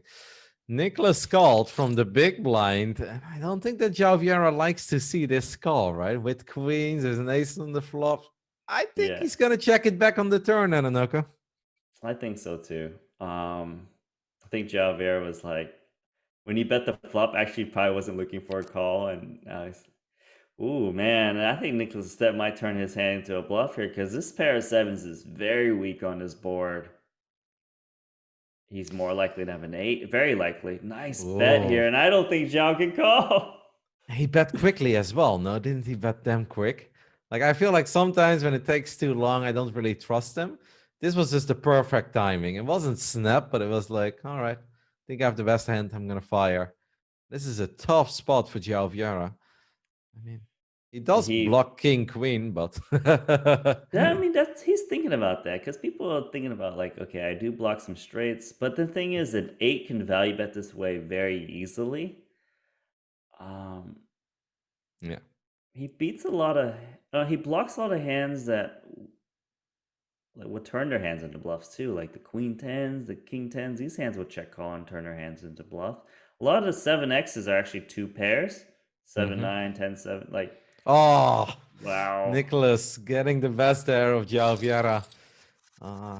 I think a bet on the turn would have probably got it done, right? But when you check back on the turn, I feel like you're really kind of saying like, hey man, like let's just keep this spot real small, okay? Like I kind of like my hand, but I don't like it that much. So well done by Niklas. Excellent hand reading. I don't know how Vieira, like he always gets it. There's always a point when he gets a nice stack, but he always seems to lose it. Like not like hugely, but he always turns into one of these middle guys again, and brutal for him because he's actually been getting the hottest card distribution. Oh yes. He's had kings, ace king, and queens in the first 38 minutes of this fight. That's pretty good in 38 minutes. And down in chips. Yeah, because he didn't get much action, only with the ace king, right? Because he jammed it. He won a couple chips. The other hands didn't do much for him. Lost chips, obviously, with queens. Let's see what Sam Greenwood does here. I think he jams. Really? It's a lot of big blinds, but I think he knows the chip leader is going to open a lot. 22? Yeah. 23 big blinds. I don't know, mate. I think that's okay. 3 bets. Yeah, pretty much all in. Yeah, because it's massive. Wow, that's a pretty adventurous play, I think, from the small blind. I mean, I don't hate it, but at a 25K final table, Nanonoko, that's pretty wild. He's Sam Greenwood. That's why I pick him to win usually, because he'll make the moves. But every time I pick him to win, loses every single time. But yeah, I do think in general he's a solid pick to win final tables. So what is the biggest move in chips so far? It's kind of Niklas, right? He gained 600K, so Niklas is up 10 big blinds since we started. Sami Calapuro gained a little. Jason Koon gained a little. Sean Daniels gained a little. David Yan lost 10 big blinds. It honestly Yeah. felt that Niklas took 10 big blinds of David Yan, and that's kind of it. Yeah, no movement really. Just that our ninth place finisher no longer has any chips. Wow, What look at the? this jam. That's a huge jam, Roddy. David Yan is so cool. I love David Yan, mate. You can't call this with ace nine. Like, Niklas Cannot. can never call this. Yeah, no. Mate, David Yan is a gangster, okay? That is such a sick play. He just knows that Niklas is opening up. I don't want to say garbage, but obviously has a pretty wide range here because he's our chip leader. That is a wild play, man. Like, if you look on the left side, these spade jumps get so big. I love it. Yeah. And if I recall correctly, there was the one that Michael Adamo got to the end of he got second place again. David Yan, he actually final table bubbled. I think he jammed pocket fours or fives and with like a big stack into like Jackson, but he just kept jamming because I remember railing that pre-final table and he just kept jamming on people. So like he just goes for it, man. Daniel's maybe looking at this. It's like, I have the feeling Niklas probably just pissed that he had to fold last hand. Now he's 3-betting me. Makes the call with King Jack suited, and that's one of the worst flops you could ever see for your King Jack of hearts.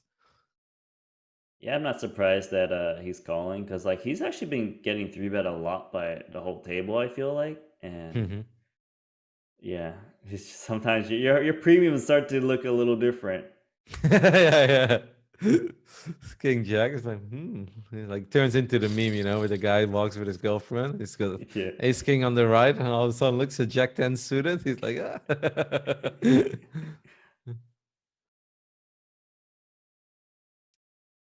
Ace 8 versus Ace Jack. David Yan already made a play on Niklas. I mean, he's playing 30 big blinds now. It would be very outrageous to do it again. Yeah, I don't think he's going to jam, but I think he really wants to 3-bet this one. He's probably like, should I really jam this much? And he's thinking, nah, it's too much. So I like the 3-bet. Now I wonder what Niklas does though, because Ace 8 obviously plays really bad to call, right? He can't really he's not call. gonna do anything. Like I've never seen Niklas Astedt make a playback at people in these spots, even with a big stack. He always folds. No, I have the feeling Niklas takes things personal. He's like Michael Jordan right now, sitting in that chair. And he jammed on me, and then he 3-bet me, and I took that personal. But he will let it go. So David Yan actually getting back the chips that he lost. Well done.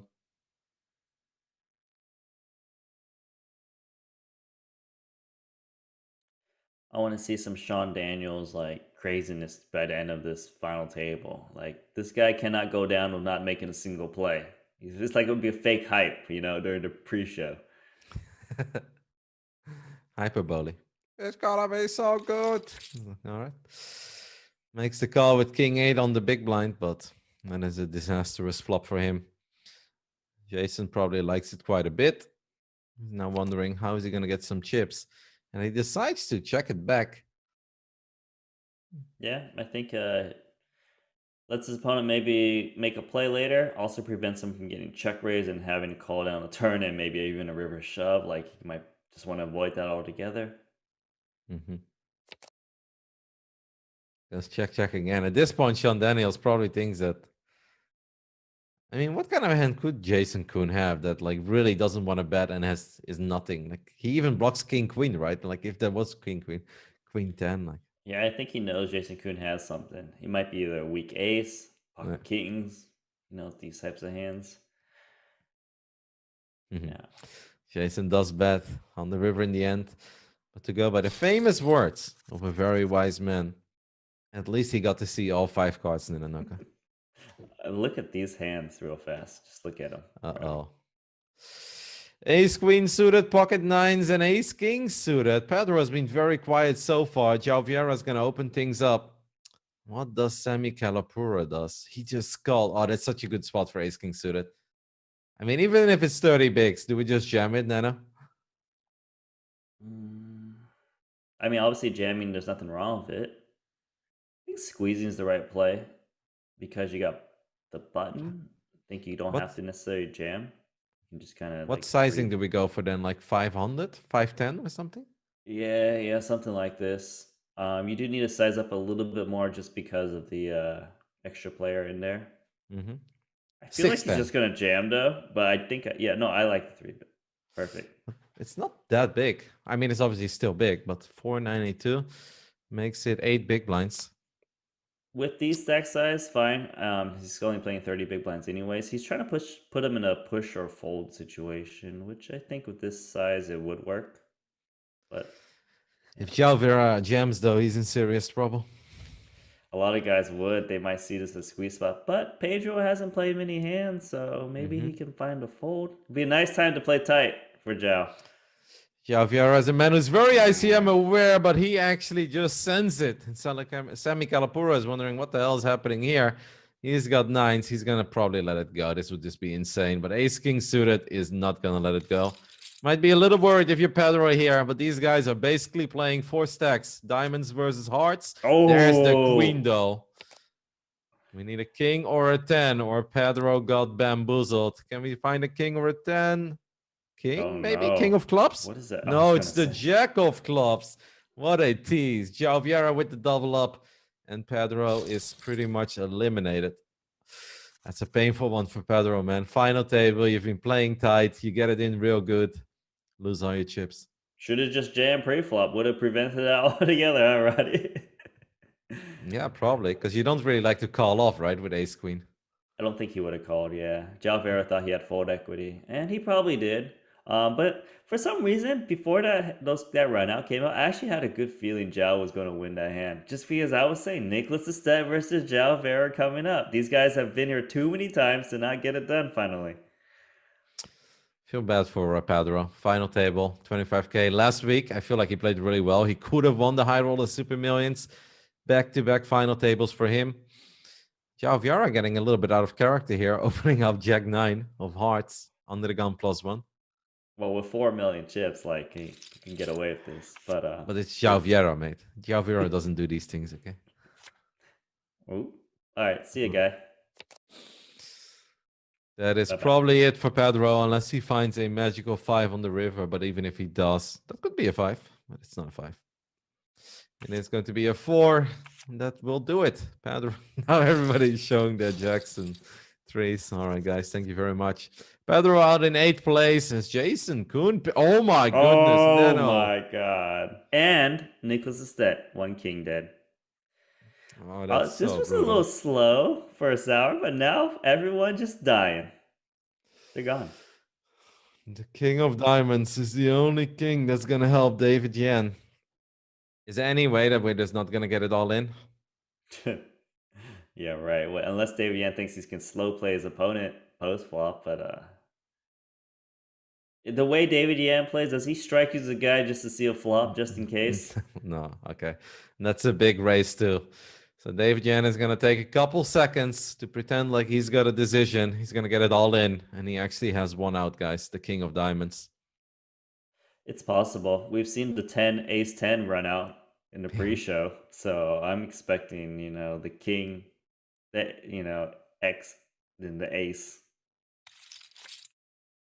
Wow, this is actually one way that he can save himself. That's insane. He just calls.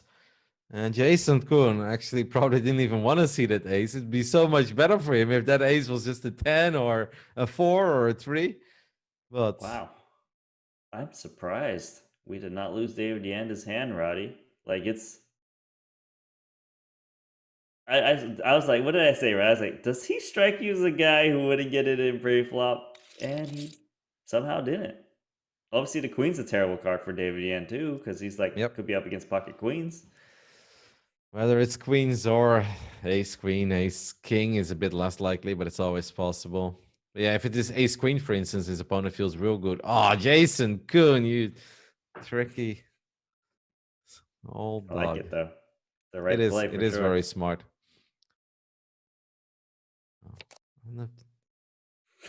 Let's finish it off with a jack for David Yan. Wow, what does David Yan beat? Just a bluff. He beats pocket tens. Even loses to the random hands like Queen Jack that happen in 10-9. He loses to 10-9 too at this point. That's insane. Wow. People are gonna be so sick when they see this the hand showdown. Was David Yan thinking about turning his hand to no? Oh my Yeah. god, these guys are gonna be sick. If I don't see any emotes now, guys, I'll be properly disappointed. Jason Koon does win a big pot. 1.6 million chips head his way, but that almost feels gross, right? Even when you win, you're like, how did I not get it all? Like, why don't you just jam pre-flop, mate? Like, what are you doing? You've got kings. You're supposed to give me all your chips there. I think the rest of the table is so in shock they did not even bother looking at the emoji. They're actually all clicking the hand history button right now and reviewing it. Like, what happened here? What do you How mean? did they not get it all in? Why didn't we get a pay jump? Next payout is 194,000, which means even Sami Calapuro is in the green. I mean, that hand makes me a little salty. I wasn't even in the hand, Roddy. Like, if I'm Jason Koon, I'll be pissed if I see that hand. Kind of like the check on the turn, too. I do think it's smart. As played, is pretty good, for sure. I can't believe David Yan is not out. Your bet is still alive. Both of your bets. I mean, they listened to you, Roddy. They heard, you got money on both of these guys? Okay, let's keep them both in. You know what I'd love to see? Like everyone calling here, and a beautiful queen of clubs on the turn. I feel like that would be justice for David Yan. I want to see a queen of clubs, Nano. It's not justice when you were behind the whole hand pre-flop. No, that's not how this works, mate. Like I can get it in with 10-9 against aces, and if I win, I have a little button on my sound deck that says "Justice reigns from above." Okay, and it doesn't matter how bad you get it in; it is justice. Man, the man just lost chips with kings against aces, okay, and he didn't even bust.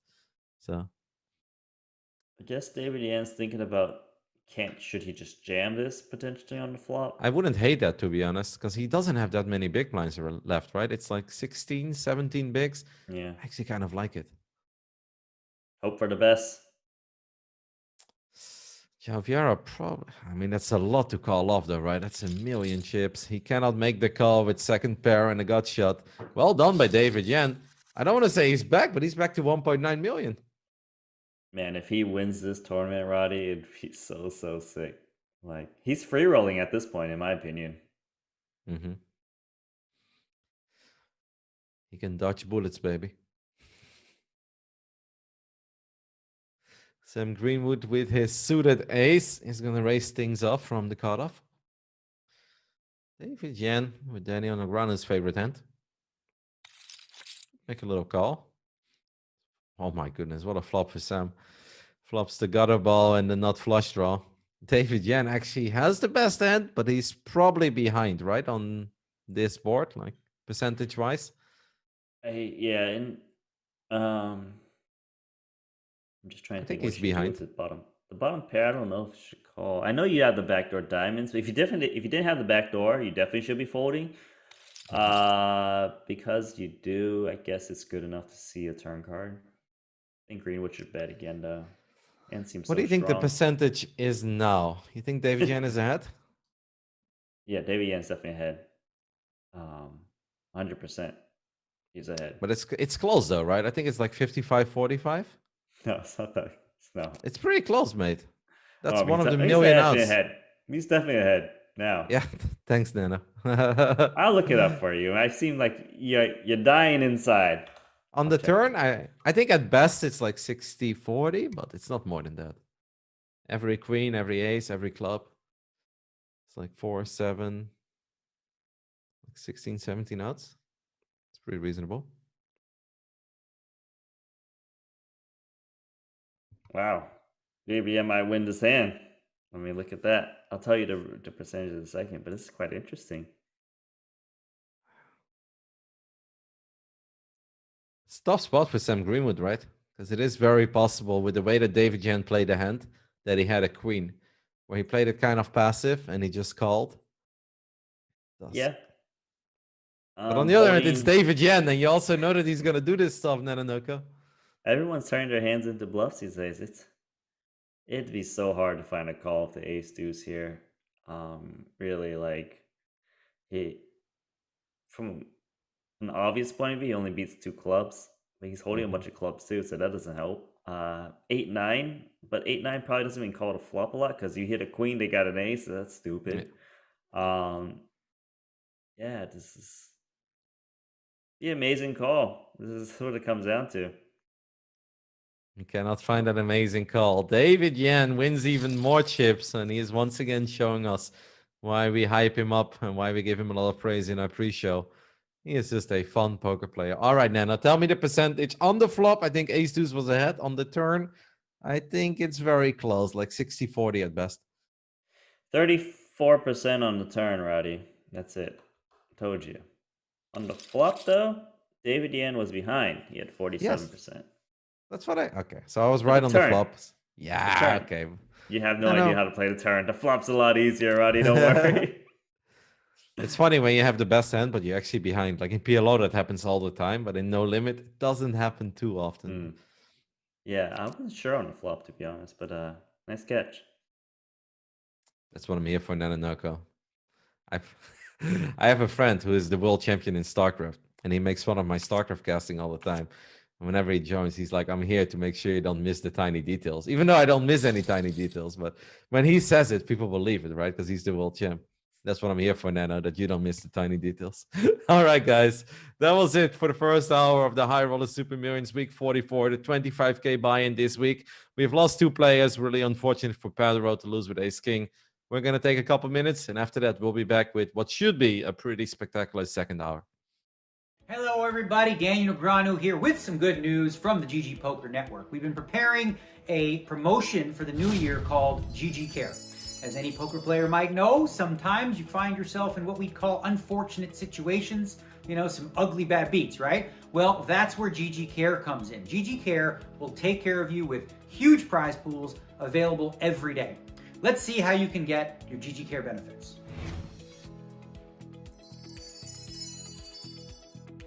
Aces versus kings. Yep, all in before the flop. I mean, nobody's going to fold that, right? That's just a setup. It's a cooler. I can't imagine being, at the final table of the World Series of Poker heads up and this happening to me. It's just brutal. Bad beats should never be a thing, but they are. Thanks, GG.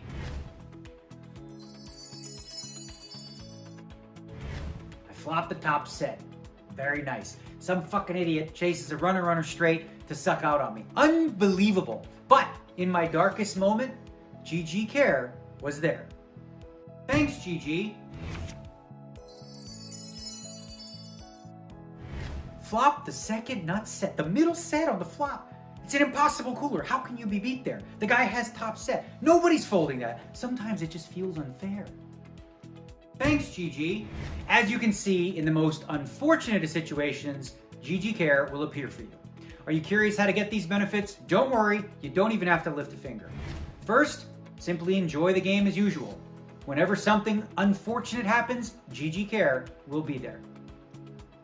Secondly, when confronted with such circumstances, GG Care automatically will register you into a flip-out tournament with a huge prize. Just check the pop-up window. Thirdly, take a rest, have yourself a nap, get yourself a good night's sleep, clear your mind of all the bad beats, and when you wake up, the daily GG Care prizes will be waiting for you. That's all there is to GG Care. Pretty simple, isn't it? Just play the game as normal and GG Care will take care of you. And the prize money will only grow more and more in the future, so keep your eyes posted and good luck, everybody. I hope you don't have too many bad beats, but if you do, GG Care will be there. Thanks, GG.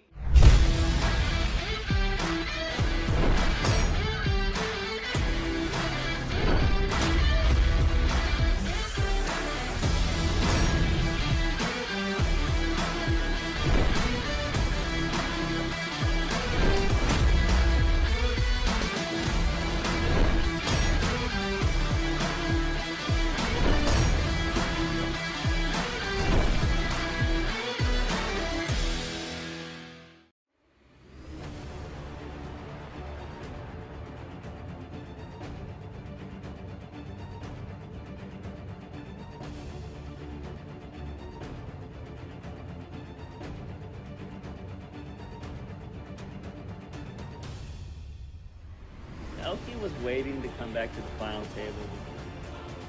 Fedor holds things. Oh my God. Michael Adamo is the best.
Hello, everyone. Welcome back to the second hour of the Sunday 5 million, also known as the High Roller Super Millions Week 44. We just kind of named it that because we know that you guys want some poker entertainment on the Tuesday evening. After 1 hour of poker, Nanonoko, we technically only lost one player because, I mean, Wei Xiao came in with like 2 big blinds. I don't think that really counts. The only one who really went out is Pedro, and he didn't even deserve to go out. We should have lost David Yan too. My God. But yeah, no, it's been fun. Just with the stack size situation and the 25K, people playing a little bit differently in some spots, I feel. I feel like tonight is actually a proper night to just learn, because we see proper poker and we see these guys putting each other in difficult spots. A couple of very interesting post-flop scenarios. Sami Calapuro here probably liked his hand at first in the small blind, but it's not a good flop. He does make the call, though, and he's pretty much drawing that. Yeah, great flop for Sean Daniels. Turns like, my God, worst turn. It's literally the worst card you can see, right? Because his opponent could have a 9x. He gets counterfeited, like all sorts of bad stuff. I think they're going to want to check it down. You know what's really sick sometimes? When you flop bottom set, and then the board turns into like, three of a kind.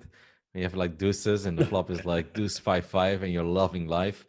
And then the turn is another 5. And you're like, what? No, like literally the only card I didn't want to see. Like 10-10 deuce, right? Turn 10. Yeah. So like just the worst possible. You always feel so unlucky too. Yeah. You're like, this was the hand where I was going to take it all. And now all of a sudden I've got nothing. Like I've just... It's like, can you imagine you're like running bad too, right? And then you finally get that hand to happen. You're like, you're feeling so good. And then you're like, you feel so extra unlucky. I had it in one of the Spring Series festivals last weekend. I had one day where I really went for it, played a bunch of big tourneys. Actually, got a bit out of line for myself and played one of the 550 bounty events. And it was so fun because I had a really good start. I was running it off. Had Niklas at my table at one point, tried to bust him. Somebody else busted him instead, but he revat immediately. It was really cool. I had a great time. It's just like everything was going my way. And then sometimes so sick how all of a sudden just nothing goes your way anymore, right? You lose ace king against ace 10, and then you lose 3 flips in a row, and top 10 stack disappears, and you don't even cash. Something could happen here, Roddy. Okay, just calls here with the ace 5 suited, but it would have shocked me if he had 3-bet jammed his hand. He definitely would have jammed on Niklas Astedt. I think that he hasn't seen Sean Daniels open that much, and the 14% VPIP is kind of low. So I see why he just slowed down. Sam doesn't have too many big blinds anymore. He's basically playing 14, 15 bigs at this point. This is probably not it, though. Yeah, it really he's isn't hoping to show down the ace high. I think both players are. Sam might take a little stab on this run out. Like, pretty good run out to fire out with the ace 5, I feel. Because you think ace high is no good. I mean, it's still good against queen jack, king queen, king jack. Come on, not queen jack, but like no, not queen jack. Yeah. King X. No, you're right. It's actually almost never good. It's pretty much never good. Only against king jack. King jack and king queen. Yeah, it's king 5, but I don't even know if those hands open those pre-flop. So king 6 of spades. No, that's probably it. Was a pair, right? At least he can pick up some chips here. I imagine Niklas will open. Niklas is gonna open, and I think this is a slam dunk all in for Sam Greenwood. It's probably a little too much. If he had like 200K less, I have the feeling that Niklas would just call off, be like, let's see if we can get lucky or not. We already put some chips in the middle. You always think they're gonna do it. They never do it. Though. No, I didn't say. No, don't change my words. I knew he wasn't gonna do it. I said it was too much. But if it was like a little bit less, if it's like 3 big blinds less, then I think it's like, you may as well. Wouldn't mind an all in here either.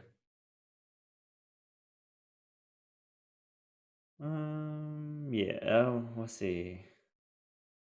That's a bit. Yeah, it's kind of like the funny stack size where I don't really want to jam, but I don't really want to raise either because then I get jammed on. So like, Close your eyes and hope for the best. I think I like it. All of a sudden, Sam Greenwood back to 1.3 million, 19 big blinds. It's a bit more playable than the 11 or 12 he had before. This is kind of funny. A6, A6, and pocket threes in the big blind. Vieira gets out of the way. I think we can at least call. And David Yan, his hand should be good since Vieira had the exact same hand as Jason. Well, apparently, wow, that doesn't matter at all. David Yan all of a sudden has got one out. Did not expect that, Nana. Yeah, I think if David Yan had less chips though, he probably would be jamming. But he's like, he always gets he doesn't like the 30 big blind one because that one you can't 3-bet jam, right? Like, it's like he rather have a lot of chips or just this 25 big blinds. 30, it's just like too much to just 3-bet ship them. I feel tonight is very open. Like, obviously, things are going all right for Niklas, and he's still sitting pretty as the chip leader, 5 million. But Jason Koon is getting there. And I think Sami and David Yan are obviously still always very dangerous. Vieira got lucky, but he all of a sudden has a great stack too, more than he ever had before. The thing is, like, with this final table, it's hard for Niklas Astedt to run away with it because these guys are going to put resistance on him. So, like, he is our chip leader, but he hasn't done too much, I would say, in my opinion. And I feel like he came out guns blazing in the beginning, though. Like, in the beginning, he took down a solid 6 out of the first 10 pots, but and then David Yan started jamming on him with Jack 10 of hearts and all this kind of stuff, and he kind of slowed down. Yeah, and then he's like, okay, maybe I can't do this anymore. Oh, interesting. Very interesting coming up. Just call. Imagine if David Yan doesn't call. I would have loved to see him call with the deuces too. Nobody flops a set. Not even the deuces would have flopped a set. This is probably going to go bet, call, check, check, check, check. Unless we make a set. Oh, he doesn't even see that. He's going to skip the first part. Just straight to folding. Koon probably would check too. Oh, the deuce would have got a free turn. You know that? He would have won this pot for sure. Yeah. I mean, someone's got to make a set, right? Yeah, someone's got. Oh, that's the new saying. Someone's got to make a set. Whenever someone has when there's 3 pocket pairs out there. Yeah, I agree. Let's check again. 8 of hearts rolls off on the river. Both players have 1 heart in their hand. Jason probably feels like he's got the best hand, but he's also wondering what the hell am I ever going to get called by, and I don't want to get check raised, so he's going to let it go. And David Yan right now is looking at that so sick emoji, and he's like, that's how I feel. Ace King and pocket 8s. What are we going to do with the pocket 8s? I think he will 3-bet this one because Sam Greenwood is so short. So your odds to hit a set. Oh, I guess you can call. I was gonna say your odds to hit a set are a little bit lower. It's an awkward spot. It's quite funny.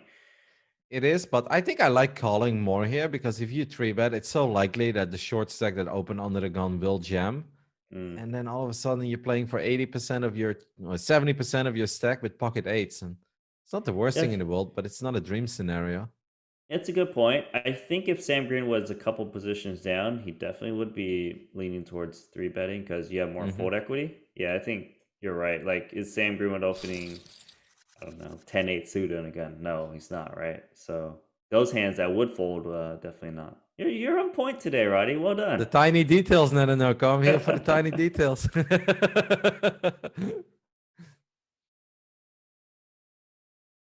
Let's see what Sean Daniels, for the crazy hands that we saw in the pre-show, hasn't really played that crazy at this final table at all. He's probably looking over at those spade jumps and he's like, all right, things get pretty serious at this point. Let's behave and play some solid poker. You know what it is, right? Like, he was watching a pre-show because he hasn't been to the final table before. He's all excited. He's like, oh my God, they're showing all my ridiculous hands today. I will play like a nit. I'm changing my game plan, and he's following through with it. I can't even blame him. Cannot even blame him. Sami Calapuro is going to open things up here with Astedt. Are you a football fan? But wow, look at Niklas. This is a Niklas Astedt type of hand, king 9 suited. He upgrades from the king six suited. This is a much better hand, but no, I am not a football fan at all, unfortunately. So whatever you gotta say, I won't understand at all. Zero. Not relevant. Then it's not relevant at all, mate. So we're gonna move on. Niklas making a little play. Sami is I don't want to say he's been tight, but hasn't really been able to get things going tonight, eh? He's no Ramashka, I'll tell you that. Look at Vieira trying to defend the big blind here with 4 or 5. You know what's funny? Where if you're playing on GG and you call these hands, like the card in the window is often very visible, right? And then often gives you hope, and then you see a bit of the second card. You're like 8-6. This is looking promising. And then like it's another 6. You're like, oh, that's actually not a good flop for me at all. But he's still going to continue. Deep stacks, a little draw to a very strong straight. Check Wow. raise. I like it. Beautiful play. And Niklas lets it go immediately. And Vieira closing in on 4 million chips. And just opened up ace-3 suited as well on his defense. Took it down with ace-3. Well done. Niklas has not learned his lesson with Jack 10 offsuit, and he's going to try again. Let's see what Jason Koon does on the button. He seems to be favoring he's been playing splatting smaller more, pots. right? Yeah. I think he doesn't like to play like big pots with this stack size. If he was shorter, he'd probably more likely to 3-bet. But like with the big stacks, like the top 2 stacks, he likes to kind of not bust. And you can't really blame him. Final table, 25K. There's only like 1 or 2 guys at the table that can potentially bust you. Ace-Jack is a good hand, but there's no need to get too carried away. Don't hate it, but he kind of folded the best hand there, even though Niklas did flop an open-ender. And that's one of the problems with doing that is the other guy gets to win pots they shouldn't be winning. So it's not like, oh, when you play slower pre-flop, it's the best play, because oftentimes you just end up losing the hand. I don't hate it. I do get it. I think it makes some sense. Especially with the blinds going up, and I believe they will go up again in 2 hands. So 1 more hand after this one. And you look around the table, Sami is starting to get pretty short. Sam has been short for a while. Koon Daniels is kind of short. I don't think there's any need to play monster pots with Niklas. This one, though. I have the feeling that Koon Daniels is going to do something wild this hand, Nano. It's like you said before. I feel like you feel like his wheels are rolling off. Right? Like he's been waiting to make a play, and he hasn't. Yeah. Now these king jacks are looking good. King queen, they're not. This almost not even suited. It's probably looking like a premium now. Yeah. We could just see a flop, but I have the feeling that if you've been card that for a while, and you came in and you like to think that you're the crazy player. We're obviously at least calling, but I have the feeling he's gonna do more than just call. Gut instinct. He will just call, though, and that is a disastrous flop for King Queen. Yeah, Koon Daniels, he's not blowing up yet, but like part of me just wants to see him double up somewhere. I just want to see what he would do if he had the chip lead. I feel like he would be a different player for sure. I feel like if he is gonna double, it's gonna be a small blind against big blind. He calls here, though, with King Queen, 2 clubs on the board. No, I don't know if I like that, Nano. Like, I feel like there's almost no good cards for you, because if your opponent has an ace, you're drawing semi-dead. He just thinks he's got the best hand, but like, if you had a club in your hand, definitely can get behind it. Without a club in your hand, Hey, seems Jason like a is better playing... place to put some chips in. I love the way that Jason plays pulse flop. I'm actually like starting to turn into a little fanboy myself, because he really likes to give his opponents the idea that they have the best hand, even though they don't, and they're like drawing almost dead. On top of that, he keeps it simple for himself. I think Jason is playing very well. Well, he's going to go for a bet check bet here. I imagine that might trick Sean. Sean might be like, did you really check an ace on the turn on this board? This price is looking good too. Like the sizes are on point for Jason Koon. This is so weird. If you're Koon Daniels, right? So he opens early on, but there is an ace. He just checks. Or like he bet very small, and then the queen rolls off, and then he checks, and then the 6 of diamonds rolls off, and now we're betting again. Like, what do you make of this if you're Sean Daniels? And that's what he's thinking about right now. He's like, this is very weird. He Nice does fold, let though. it go. Well done. Jason is taking very interesting lines tonight, and that's an understatement. Even with the jacks and the queens that we saw.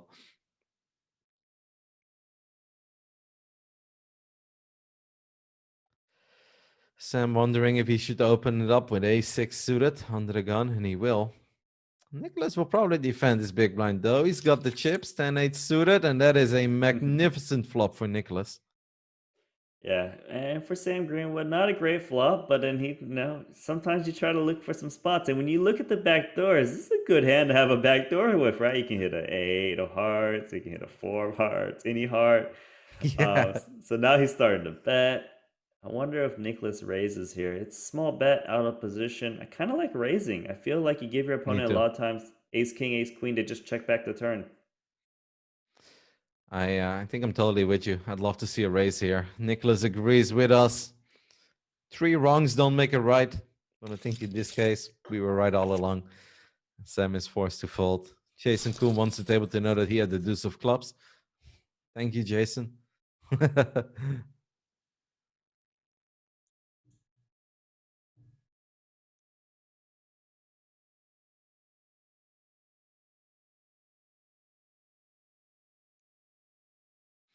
Earlier tonight, we saw David Yan fold Jack 4 of hearts on this big blind, and he would have flopped the absolute world, and he would have turned the nuts. Sam Greenwood decides to defend his big blind, but he flops not much.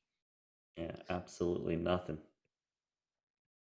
Backdoor hearts, backdoor wheel draw, but basically nothing, guys. Not enough to continue with this stack, especially not against Niklas. Oh, Jason Koon for the second time tonight picks up aces on the big blind.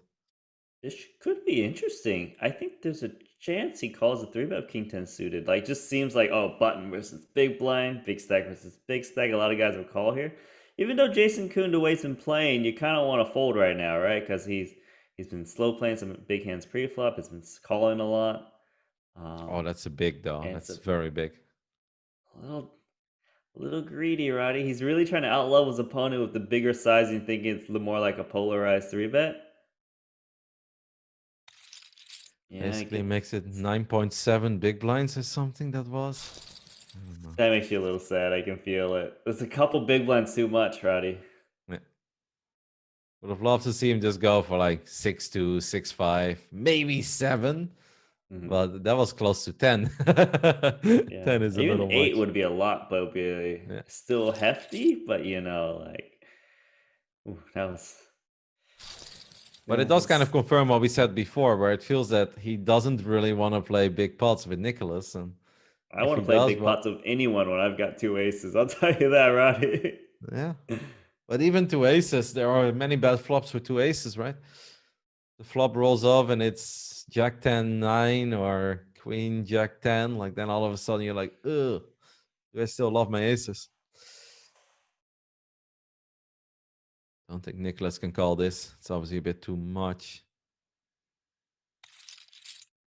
Niklas agrees. Sam is hanging in there. I mean, his brother set the right example a long time ago. We've obviously had a lot of crazy episodes, guys, since we've been doing this for 44 weeks. We have a very interesting hand here. Ace Jack suited, Ace Deuce suited, pocket nines in the small blind, and Ace Queen offsuit in the big blind. Hello, Nanonoko. Are you awake? Yeah, no, this is actually very interesting because I'm not too sure what's going to develop. I know David Yan's. All right. Okay, and now we throw one more curveball in there. Sam Greenwood 3-betting the worst of it. Gets nines to fold. I think he's going to get Ace Queen to fold. I don't know what happens at the. You don't think Ace Queen folds here? It's not this one. Because Niklas's raise doesn't mean that much. And obviously Sammy knows that and Sam knows that. And Sam would like to take advantage of that. I mean, obviously ICM, you could say maybe you can fold here and you don't feel bad about it. Well, if you're playing for the win, though, if you're playing for the win. David Yan folded 2 9s, and that's already a big fold. Well, he is going to ship the Ace Queen. Good read, Roddy. You are on point, and he wins it. Well done, Sammy. I don't think I'm on point. I think Sammy is on point. Like he's It's very good because there are moments where in almost similar scenarios, I'd say fold. And it's not because we can see the cards.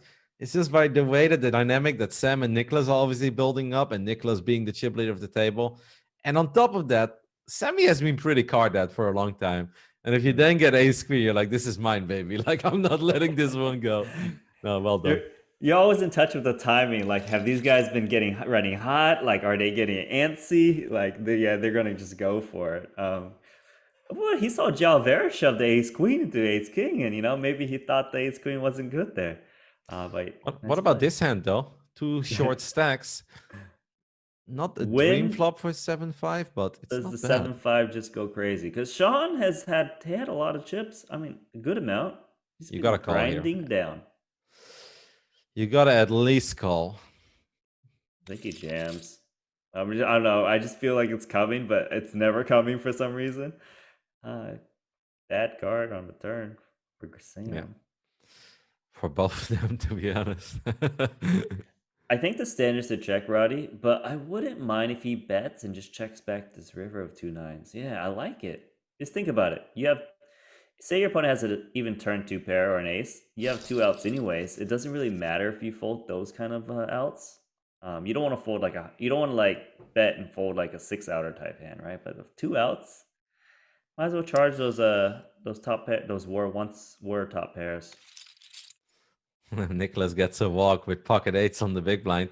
David Yan had a7 offsuit there on the cutoff. Like a7 offsuit is obviously not magnificent, but it's good that he stayed out of trouble. I know David Yan always goes for the win, but like he knows pay jumps, right? He sees Koon Daniels, he sees Sam Greenwood.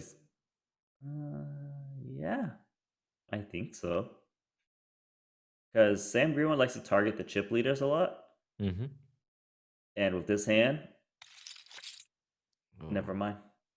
It's okay though, but like, I can see a lot of guys. I feel like the guy across from the table with the Mulan Chinese guy avatar, David Yan, would definitely be jamming that hand. Let's check. Niklas improves to 2 pair on the turn. Probably felt quite all right already about his hand, but you can't be too sure with just mid pair and a king on the board. But now he's gonna feel real good. This is where Sam Greenwood is asking himself, why did I not jam pre-flop? Ace-5 plays terrible. Yeah, no, that's the thing. I was gonna say ace-5 plays terrible. You're right.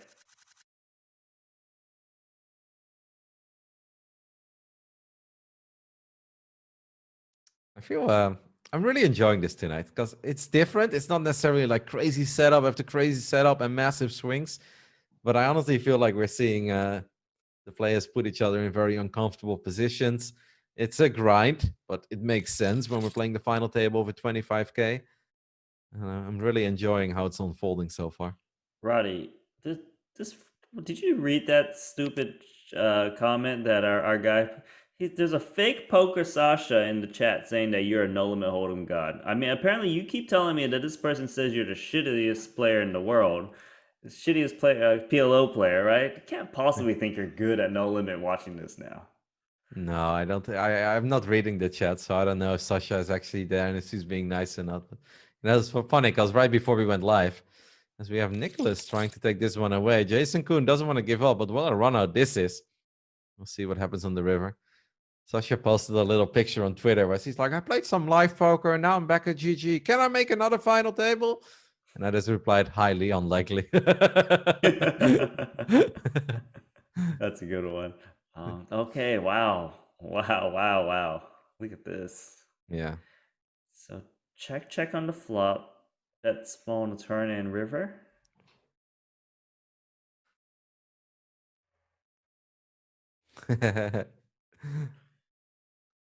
This is a 6 spot for Jason. If he finds a call here, I'll be very impressed. It feels like you beat nothing other than nothing. Yeah, this is very impressive. Because also like some of the stabs that took on a turn, river hits a straight like a jack. So it's almost. Oh my God, he calls. Genius. Let's go, Jason. I mean, sure, it was only 3 big blind bet on the river, but that's an impressive call, man, because he really doesn't beat much at all. Well done, Jason. We do have our final free roll of the night starting in 10 minutes. I gotta look up the password for you guys though. The password is million, capital M. Just head over to the free roll section in the GGPoker client. And if you are participating, good luck, have fun. Password is million. What a call.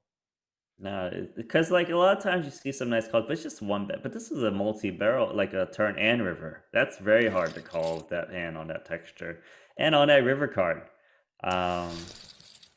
He's almost our chip leader. Oh, yeah, I was about to say, is he? No, he's one hand short of becoming the chip leader.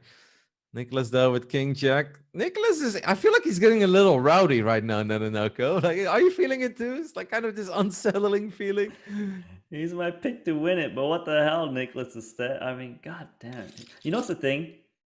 If he doesn't win it today, it's the seat selection. Because he thought Sean Daniels was going to be a monster. He took position on him. He had choice to take position on all these other sickos instead. We took Sean Daniels, who hasn't played a hand, who just keeps calling and check folding down to 1 million chips.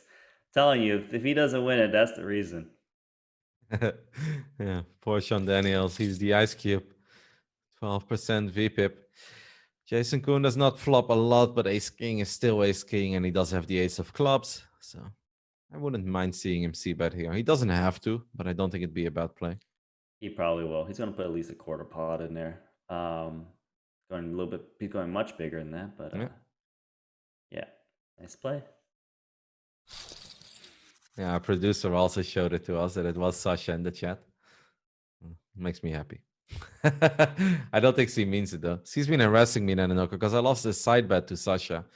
And the terms of the side bet were that if she would outlast me in day one of the PLL 400 Omaholics main event, that I would have to do a stream on my own channel wearing beautiful, bright red lipstick. So now she's asking every day, when is the lipstick stream? And then she spams lipstick emojis and stuff. Please let me know when that one's going on. I'll be down to watch that one. That was the one time I really stay and focus on the Roddy stream. Well, we're actually gonna do something fun together soon, not just Sasha and me, but a few of the others. But I don't know if that's been announced, and I don't want to take anybody else their announcement away, but should be fun. I'll definitely tweet out about it, and we'll stream it live. It's gonna be cool. Cool. A little thing PLO related. Take it from there. Maybe I'll do it that day. What's wrong with Niklas? He just keeps losing hands. I don't mind him defending the big blind though with pocket threes.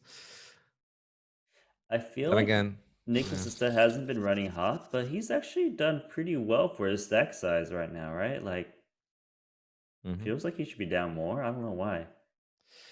Sean Daniels should probably just all in this. I mean, he's playing a little less than 13 big blinds. Ace king suited on Roddy, the button. Don't say things like that, because that's when Poker Sasha starts to change her opinion. Like, should be an all-in. Of course it's going to be an all-in, right? It's a no questions asked. This is not debatable. Okay, no, okay. All right, not debatable. You know, Sasha has been teasing me nonstop for one thing I said in our show, and I didn't even say that he should have. I was this one moment small blind against big blind, as David Yan is opening up here with jacks. Sami, let's go of the sixes. The small blind just limped, and the big blind had ace, jack, 7-7. I think it was single or double suited, but at least the ace high flush draw. And I was like, I think we could 3-bet here against the limp, or we could raise. And then Sasha just went off about it for hours and hours. Ace jack 7-7, Roddy. Ace jack 7-7. You should raise. I love you. You're the best. I want to play PLO with you. I was like, geez. I was like, it could be a raise. It doesn't have to be. And now for weeks straight, he's been making fun of me. And I would do it. Limping, if people limp, I punish limpers, Nanonoko. And if I have ace jack 7-7 suited ace, I'm going for it.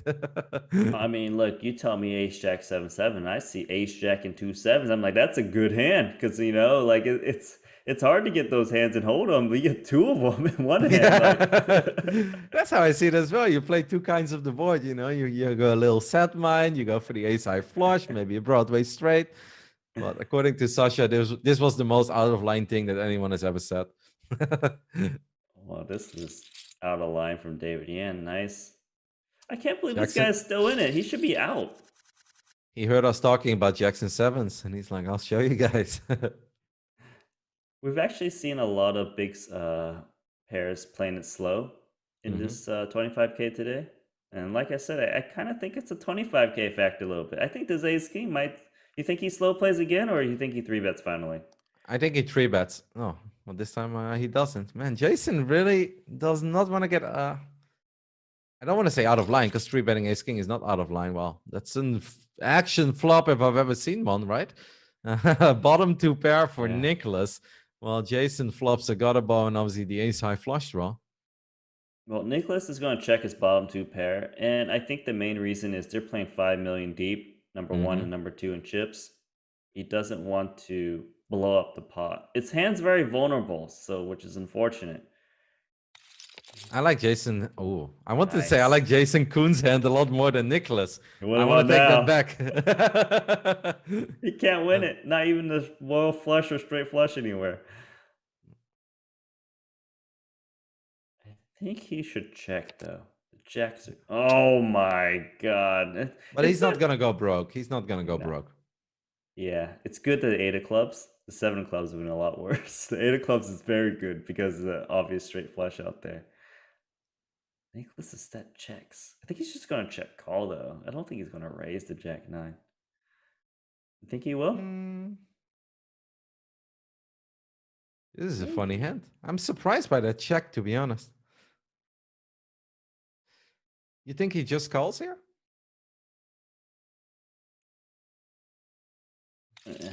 Yep, with that emoji for sure. Yeah, it just calls. With that emoji for sure. You knit. Niklas wins a 1.8 million chip pot. Jason Koon hits him with the you suck. Sam Greenwood, meanwhile, picks up aces. This is why, I mean, this is what you said before, right? Where you can play safe and conservative and just kind of flat with your big hands against the other big stack. But then these scenarios do start unfolding a little more often. Because if he just puts in a proper 3-bet there with ace king, jack 9 is not going to stick around. Agree. Also, on the flip side, like if Niklas started betting the flop, he might have won a huge pot. He bets the flop, turns a boat, bets again, rivers a flush for his opponent. You know, these guys are playing a little bit conservative, and nothing wrong with it. But you can see how it changes the hands quite differently, and that makes the shorter stacks like seem like a lot more big blinds because these guys are checking a lot more. They're betting smaller. Like we haven't even seen any overbets, I believe, in this tournament at all yet, which is a very common move we see in 10K Super Millions. I mean, I like the way that Niklas played the hand a lot, and I think the check on the flop makes perfect sense. Even if you were the pre-flop raiser, like that's just such a crazy board, 3 clubs, straights out there. Like I think I like the way that Niklas played the hand. Yeah. Jason obviously played it fine too, but I just wish he would have 3-bet pre-flop, and then we wouldn't have seen the hand. But that's his game plan. You can like he's not deviating from his game plan. Big pairs against a big stack, you just play it slower. Yeah. So I almost think that he should not 3-bet bluff Niklas Astedt at all with this stack size, because it just seems like you'd have aces or nothing. Because if you're just slow playing ace king, you're slow playing queens. Like, what could you ever have if you 3-bet pre-flop? Did you see that Sean Daniels just won a hand with the 6s? He just took one down. Let's see what Jason does with his 9s against David Yan's opening. Look, normally I would say this is a 3-bet, but Jason Koon's been kind of slowing down, seeing flops a little bit more, so he might call. Well, I like 3-betting because of your hand's vulnerable. Yeah. Not something you want to see when you open ace-jack offsuit under the gun, and David Yan will let it go immediately. So Jason wins a couple of his chips back.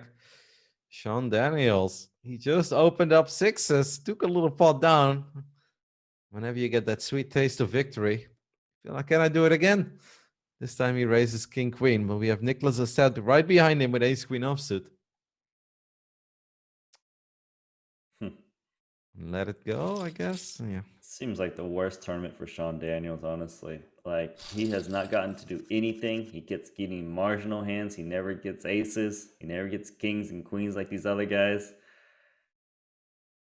Like, if we didn't see those hand histories in the pre-show, I would easily forget Sean Daniels by now, right? Like, just the way things have been going. I mean, it's a very tough final table too, of course, though. Let's not forget about that. This is not the final table where you come in, you're like, I'm going to make some plays on these guys, because then you're going to bust and you're not gonna sleep for a week because you're like, I was at the final table over 25K and I completely blew it. So it makes sense.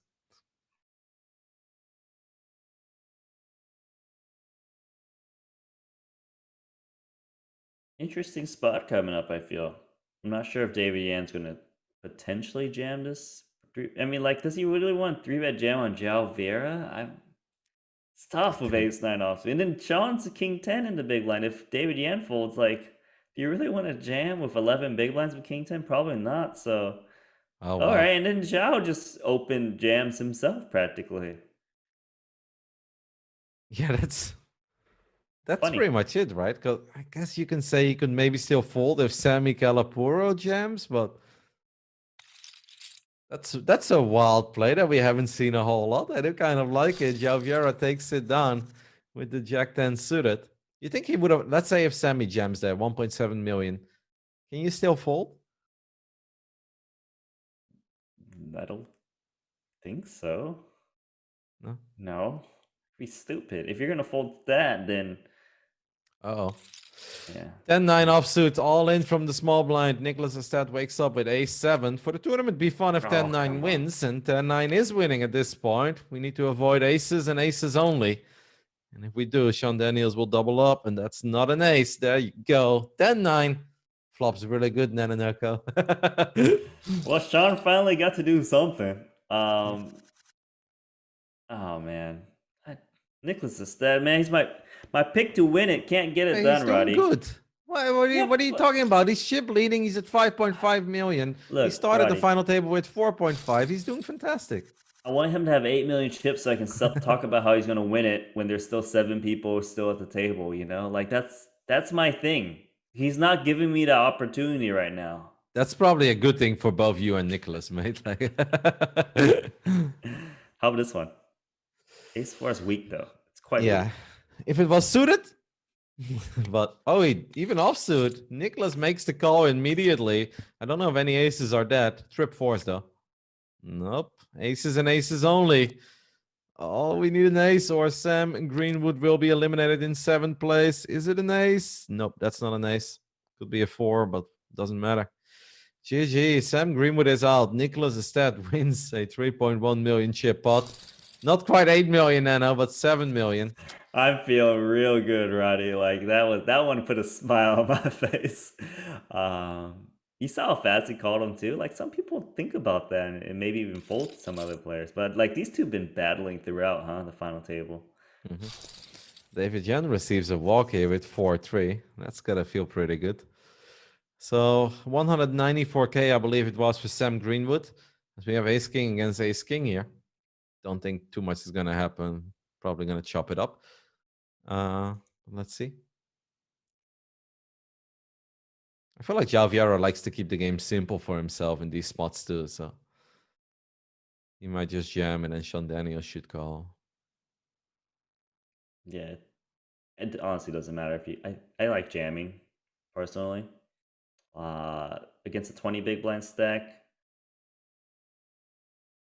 Yeah, I don't think it matters though whether you 3-bet small or jam. I like to keep it simple, Roddy. What can I say? I don't want to see some dumb guy calling 3-bets out of position. Just one time all in. Snap call by Vieira, and they will receive news. Technically, it's a bit better for Sean Daniels because he covered one of the suits. So he could make 2 flushes, Nanonoko. But obviously, that's not going to happen. Next payout is 259,000. Obviously, the blinds have been steadily going up. This is Nanonoko's favorite level because even Nano can see how many big blinds everyone is playing.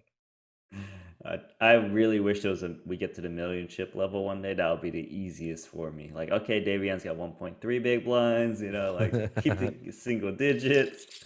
But apparently Poker Sasha said in chat that you wanted the ace jack 7-7 to go all in small blind versus button. That's not true. That's not true. Look, he said Sasha's making things up. It was small blind limping into the big blind, and the big blind had ace jack 7-7, either single or double suited. Very different, Sasha. Very different. Roddy, like, look, you're a bad player. I'm gonna probably have to lean towards Poker Sasha being correct. Like, unfortunately, it is your reputation. I'll surrender. We're moving on. Sasha is super mean to me, and now you're teaming up with her. Ridiculous. All right. Well, I mean, no, I'm not team. I just state facts. There's a difference. But moving moving on, Roddy. 10-3 suited here. Okay, interesting. Little pair. Reasonable flush draw.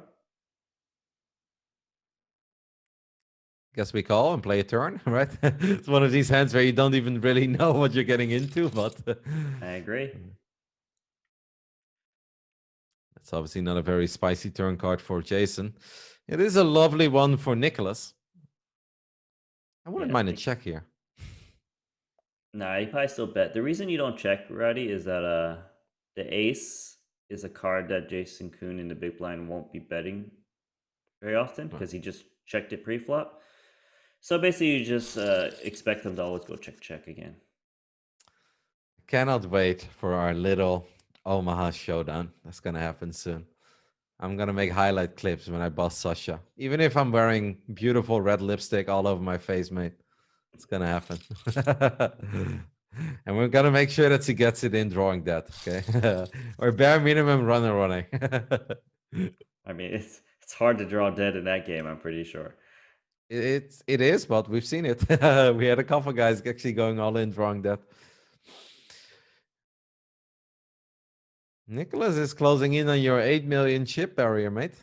I'm feeling really after he takes out David Yan in this hand. We got time to celebrate. What do we got guaranteed here? $250,000. Ah, nice payday. King of clubs versus the queen of clubs. This is a bet for the king of clubs a lot. Like, you gotta. You can represent the 5 too, right? Because you're in the big blind. Represent the 5. You got good equity. You can get a lot of folds. And ace queen's gonna call here too. A real battle is on this card. The 3. David Yan is a man who likes to finish what he started, though. It is risky, but I think if we fire away here, should get the job done. He really should. The reason is if you look at the stack sizes, Niklas Astedt often has ace high or like a king queen. The reason is Niklas Astedt on this flop texture against this stack size would c-bet all of his pairs, like any overpair. So he almost always has a high card, I think, in my opinion. Yeah, it would have been a good spot, but obviously it's very easy to say, whole cards up. We knew that Niklas just had ace queen. If David Yan just blasts away with king high there and he gets snap called by aces or queens, and we're like, well, that was pretty silly, mate. This could be a very fun hand, Nano. Queen's opening under the gun. Jason is sitting on a suited ace. He lets it go, but Sami Calapuro, 15 big blinds, ace jack offsuit. But he also knows that Sean Daniels has been pretty tight. Yeah. Normally, I think this is a rejam. He might call just because of the stack size and his opponent so far. The stack size is pretty shallow. And his position is under the gun versus big blind. He is going to ship it in though. Sean Daniels is back, Roddy. Yep. Let's not forget that Jason also folded an ace. It's going to be hard to make straights with 2 queens there. So we're drawing to 2 outs. Now we're drawing to a few more outs, but it's really not very many. An ace or a jack on the river. Could have been an ace, but it's not an ace, and that means Sami Calapuro will be eliminated in 6th place, walks away with $260,000. But Sean Daniels has more chips than he ever had before. And it all started with a 10-9 against A7, small blind versus big blind, which I did call, by the way. Didn't I say that? If Sean Daniels doubles up, it's going to be a small blind, big blind. And he did. And he's back in the mix. Hey, Sean Daniels, he had a terrible final table until he got to end the 10-9. And it's actually been running hot since then, right? Because he's getting ace-king, he's getting queens, he's getting action on them. Now he's one of the bigger stacks. And look at Niklas Astedt 3-bet ace-6 offsuit. Like, I think I got to call it now. Like, Niklas Astedt, 8.5 million. Everyone with 3 million, 5, like, aces, king, queen. He's won the tournament finally, Roddy. It's been how many weeks? 44? Is that right? All it 11 took final was to not tables? call this the High Roller Super Millions, but sort of call it the High Roller Super Millions, huh? Is that all it took, Niklas? As David Yan is in a world of trouble. I do like it though. Whenever you start a speech like that and then someone gets aces, that's where I feel like we see a brutal suck out. You know, that's the Jack of Clubs. I can't wait for the runner, the 10-9 or the club. It's coming. There we David Yan go. has to go with it. Aces versus King Queen. We need runner. Okay, we've got Ooh. 4 outs. All we need is a 10 for the Nanonoko curse to be in full effect. But there is no 10. It's going to be the 4 of diamonds. David Yan is eliminated in 5th place. Walks away with 346,000. But Niklas Astedt right now is our dominant chip leader. And he almost has more chips than the other 3 players combined. I mean, has he ever lost with this many chips? Yes, many times. You're right, actually. It's actually many times. On a sad note, Roddy has lost his pick to win it and also has lost 2 Roddy bets. Yep, back to back in like 2 hands. Look at Jason though. Jason is like, all right, we're down to 4. Everyone's got the same amount of chips. We have let it up. I'm gonna start 3-betting Niklas now. It's time. And the ace-9 gets it done. With this many players too, just 4, he's not going to be slow playing any hands anymore. I guarantee you that. What are we guaranteed now? Wow, so much money, Roddy. 462,000. After this, it becomes 600K, then 820K, and the winner walks away with something that's very close to 1.1 million. And well, yeah, all these guys are gonna be pretty big winners in the Super Millions. Vieira, like for a guy who only gets 5th place and 4th place, he's actually probably one of our bigger winners in the Super Millions. It's just pretty amazing. Jason Koon, he hasn't played that many Super Millions. He's doing pretty good too. Obviously, Niklas Astedt is the biggest winner. I think he's the biggest winner in money and in cashes in the Super Millions for sure. And Sean Daniels, he's up a lot too. This is a great payday for all 4 of them. Yep. Niklas Astedt, by the way, 1 bullet for this one. So that's obviously a fantastic ROI. Same for Vieira. Jason Koon was in only 2 bullets, so that's quite respectable. And Sean Daniels also his 2nd bullet. So none of these guys was in for 5 or 6, like we've seen a couple of times. Where it's like, congrats on making top 4. You won 4 buy-ins. It's like, no. They actually won a decent amount already.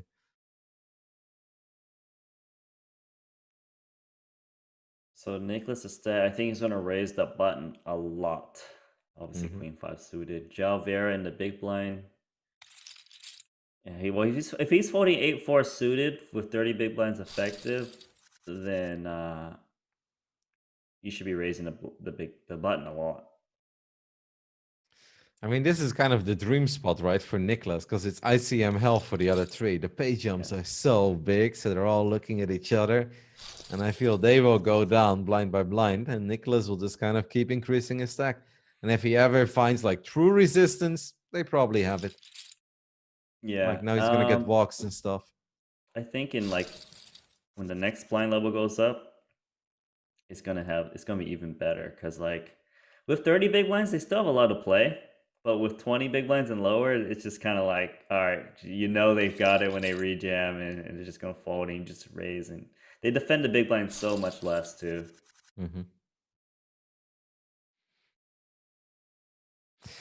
Niklas wins this one. He will be past 10 million chips for the first time tonight. Jason obviously very aware of what's happening here, and so is Vieira. 9-8. It flops pretty good. Yeah, it's tricky because like you don't really want to fold this hand. But in calling, it's kind of annoying too. Wow. Just gonna ship in 30 big blinds. This is a lot, Rowdy. Like this is gangster. This is gangster for sure. I like it. He's showing us. Jason Koon was thinking, look, I don't like calling, and I don't like 3-betting, and I don't like folding. I guess the only other play is all in. Yeah. It's like we went down the checklist. He's like, no. He's like, well, there's one left. I guess that's the play. I kind of like it. It's pretty. It's obviously risky, but I do like it. Yeah, it's pretty sick.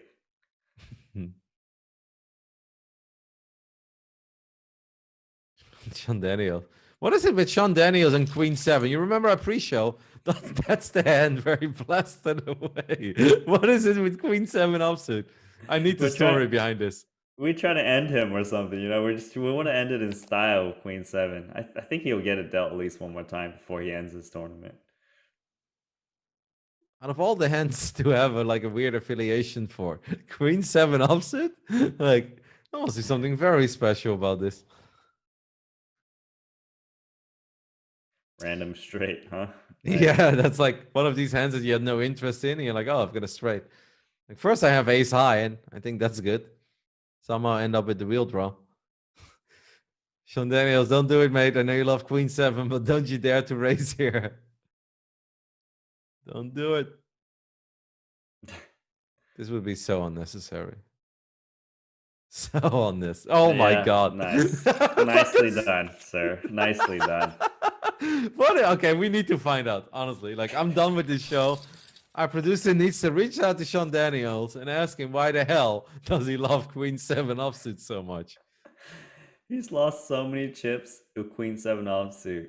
In probably MTT history, he's lost the most chips ever, the most money with it. What is wrong with this guy? I don't know. He played really tight and conservative, and then we deal him Queen 7, and he just throws it away again. Oh. It makes no sense. Was there any argument, like, other than the fact that it's obviously funny that it's Queen 7 again? Do you like check raising on that river there ever? Like, is there? Nope. Because as played, you just checked it down to the river, all of a sudden go for random check raise. Sure looks like a bluff to me. And it was. It's reckless. I don't know what to say. It does look good for Niklas, doesn't it? Is it finally time, guys? Is Niklas finally gonna win a high roller Super Millions? All it took was for us to name it the Sunday 5 million and make it a 25K. He was waiting for like a special one, right? Like, because I don't think he reached the 25K final table before, if I recall correctly. But I could be wrong. Maybe. I mean, he's made so many final tables, it's likely he did. But I'm not too sure. I love the fact that he just plays every Sunday, by the way, mate. 44 weeks in a row, every Sunday. Like the day that he doesn't sign up for one, I really want one of us to reach out to like a family member or someone who takes care of him, make sure he's okay. You know, if there's an emergency or not, we need to get on top of that. I mean, like, I'm telling you, it's just so sick how well he does in tournaments. And we watch him play, and you know he makes his moves and stuff, but he's really solid. And there's a lot of guys out there that you would think play like him, but they don't do anywhere near as well as him. So if I had to pick like someone to model my game, like I could like watch him play and just like, okay, teach me how to play. Like I probably would pick Niklas Astedt. It's not like crazy 10 bullet buy-in strategy, you know. Well, I think that's the beauty of poker, right? Because a lot of people in general, they watch final tables like this, and they watch, you know, broadcasted events, whether it's television or like high stakes poker, whatever. And they're like, I kind of play like that. Well, we don't. And everyone, like deep down inside, you know you don't, but you like to think that you do, right? You're like, what's so different about what he does than what I do?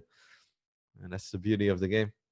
Yeah, his timing always seems to be perfect.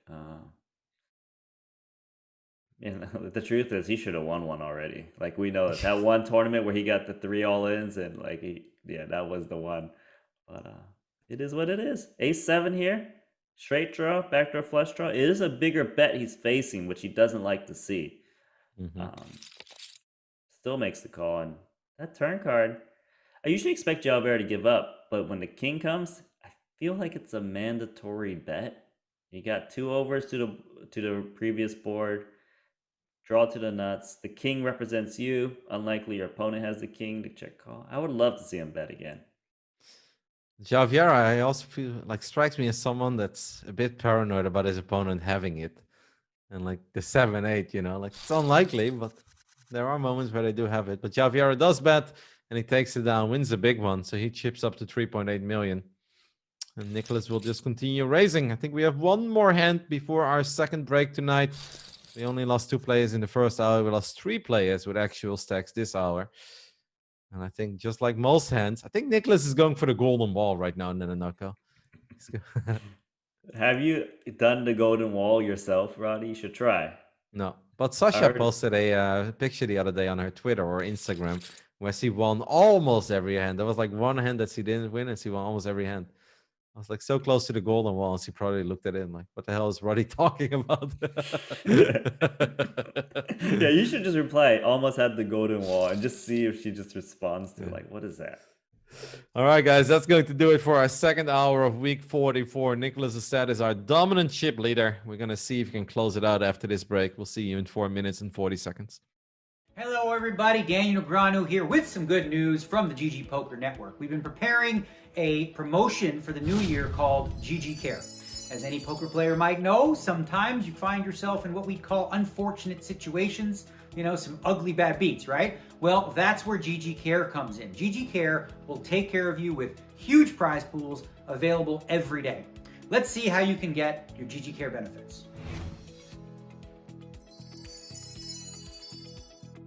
Aces versus kings. Yep, all in before the flop. I mean, nobody's going to fold that, right? That's just a setup. It's a cooler. I can't imagine being, at the final table of the World Series of Poker heads up and this happening to me. It's just brutal. Bad beats should never be a thing, but they are.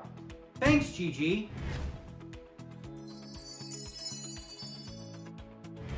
I flopped the top set. Very nice. Some fucking idiot chases a runner straight to suck out on me. Unbelievable. But in my darkest moment, GG Care was there. Thanks, GG. Flop the second nut set, the middle set on the flop. It's an impossible cooler. How can you be beat there? The guy has top set. Nobody's folding that. Sometimes it just feels unfair. Thanks, GG. As you can see, in the most unfortunate of situations, GG Care will appear for you. Are you curious how to get these benefits? Don't worry, you don't even have to lift a finger. First, simply enjoy the game as usual. Whenever something unfortunate happens, GG Care will be there. Secondly, when confronted with such circumstances, GG Care automatically will register you into a flip-out tournament with a huge prize. Just check the pop-up window. Thirdly, take a rest, have yourself a nap, get yourself a good night's sleep, clear your mind of all the bad beats, and when you wake up, the daily GG Care prizes will be waiting for you. That's all there is to GG Care. Pretty simple, isn't it? Just play the game as normal and GG Care will take care of you. And the prize money will only grow more and more in the future, so keep your eyes posted and good luck, everybody. I hope you don't have too many bad beats, but if you do, GG Care will be there. Thanks, GG.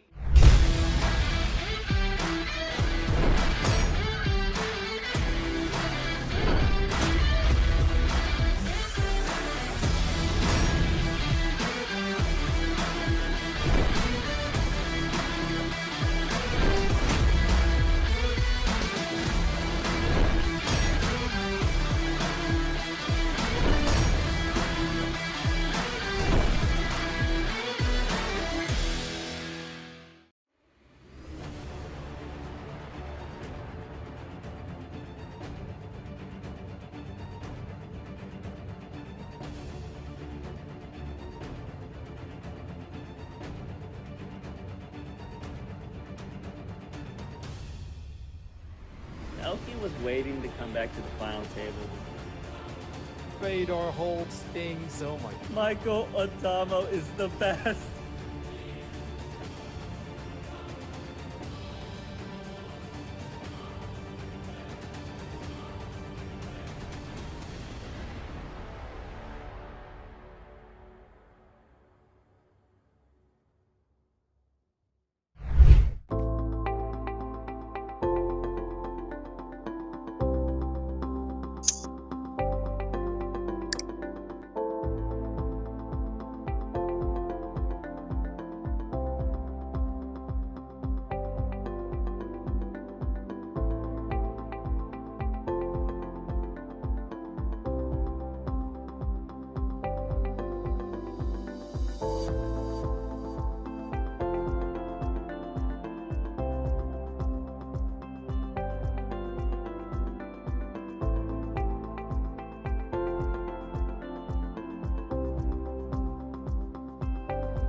Welcome back to hour 3 of week 44 of the High Roller Super Millions. Not the usual 10K, but a 25K today, the Sunday 5 million.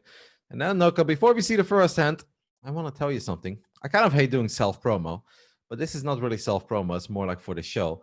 But upcoming Sunday, what I'm going to do is I'm going to actually watch basically the last 3 or the last 4 tables down till the final 9. So basically on my own channel, twitch.tv/Rotterdam08, Sunday night. It's going to be very late, right? It's going to be 2 a.m. or something. I don't know when they wrap it up most of the time. I'm basically going to reel the final 4 tables and create a little pre-show because we already have 2 pre-shows. I think it's going to be fun. So if you're awake on Sunday, it should be a pretty good time for you. Maybe early Monday morning. And stop by and take a look at the final few tables. All right, you just feel like doing it, Roddy, or what's going on with that? Had a little chat with James about it and kind of just tried to figure a way out to like build it up a little bit more and maybe find a bit more of a storyline when we get to the final 9. So that's a good way to do it, I think. All right, well, yeah, cool. You'll be seeing a lot more hands, I'll tell you that, and you'll be. I think maybe your final table betting will get even better, right? Like, I mean, obviously today. That's also why I'm doing it because that hasn't been going very well lately. So. Alrighty, let's see. Lines are up. It's getting intense. Couple of playable hands, right? Queen 10 offsuit, Jack 9 suited, King 9 suited. Wow, Niklas. That's sick. That's disgusting for Joe Vieira, but obviously got to just fold. Yeah, he's playing the player in the situation. Great jam. 11 million. ICM hell for the other 3, I feel like. For sure. I wonder if he just... I mean, just to rip it would be a lot, but I was just wondering if that was a play. I think it would be a play. I honestly feel like you can do it until it goes wrong once, and then you can always reevaluate. Like, it can never be bad, right? No.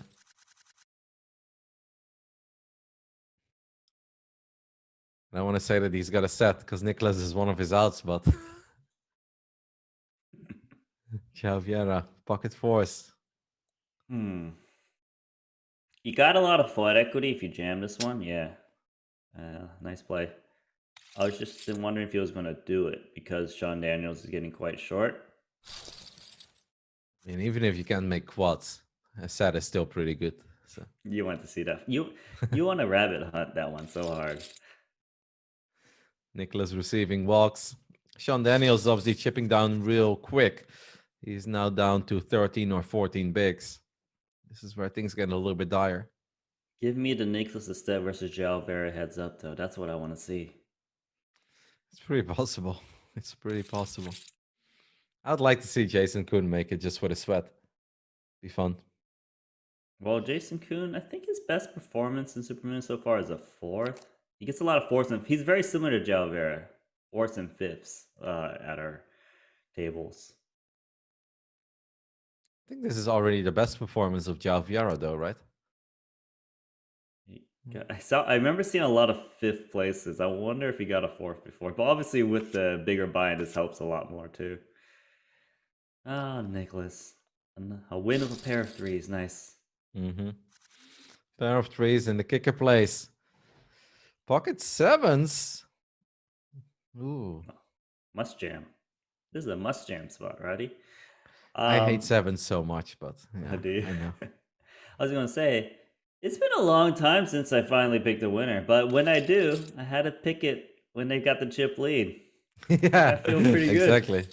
You always pick the lame chip lead. It's like I picked Ben CB when he came in 7th place or 8th place, but I think Niklas is gonna win when he's got a 2 million chip advantage over the rest of the table. Great job, Nanonoko. We're all very proud of you.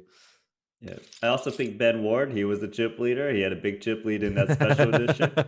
Yeah. I picked Adamo, who should have won it, but he didn't. But I'm really good at the chip lead picks. Pretty on point. Wonder what happens here. João Vieira, King 9 suited on the button. What will Sean Daniels do? He lets go of his weak ace. 10, 11 bigs. I think it's fine because João Vera shouldn't be opening too wide with the stack size. He should be jamming on Niklas' stat mainly. He's going to jam this and he's going to get looked up. Yep. But I don't hate it though. Okay, he doesn't really jam. But Wow. now Niklas, I guess, can jam. Now he folds the flip, unfortunately. Oh, no. Yeah, that sucks, huh? Yeah, that hurts. That really does hurt. Nines against Ooh. ace deuce, but I think Zhao just calls, and he calls. should because of how short Sean is. If Sean had Yep. a 2 million stack, then he more likely to reship. I'm totally with you. I feel like the only right player is calling. Yeah, if he jams though, like it's just I don't fault him because he probably has a lot of fold equity, but the risk reward, I feel like just call. You still Oh. This is not bad. This is Yeah, but now better than Niklas is gonna jamming. jam. You know, but Yeah. I'm saying this is much better than jamming pre-flop. Like if you were to play aggressive. Yeah, At but we least you can don't see a flop with a suited ace, Nanonoko. No, I'm not saying calling is bet. I mean, 3-bet's better than calling. I'm saying 3-bet is better than jamming. Like, because he could have 3-bet all in, if some of these guys would do. And, like, Jason Koon did it with 9-8 suited for 30 big blinds. Mm-hmm. So, yeah. I would have called, though. Yeah, it just seems like it's so nice to see a flop on your big blind with a suited ace. Can even flop a wheel. This should be an all-in. I don't think Niklas is gonna call. His hand is just too weak. So Sean Daniels does pick up one big blind and some change, but not exactly what he's hoping for. So, everyone guaranteed so much money already. What, 460,000? Ah, Niklas lets go of the king nine, knowing that if Vieira opens, it's probably slightly better than king nine offsuit. Yep. Basically, All when in? someone's got 10 big blinds or less, the other guy's got to just fold so much. We jammed this, right? 9 bigs, queen jack, first to Yeah. act. What are you waiting for? You're hoping for aces. Aces. You might get them when you have like 10 chips left, literally. Well done. Sean takes it down.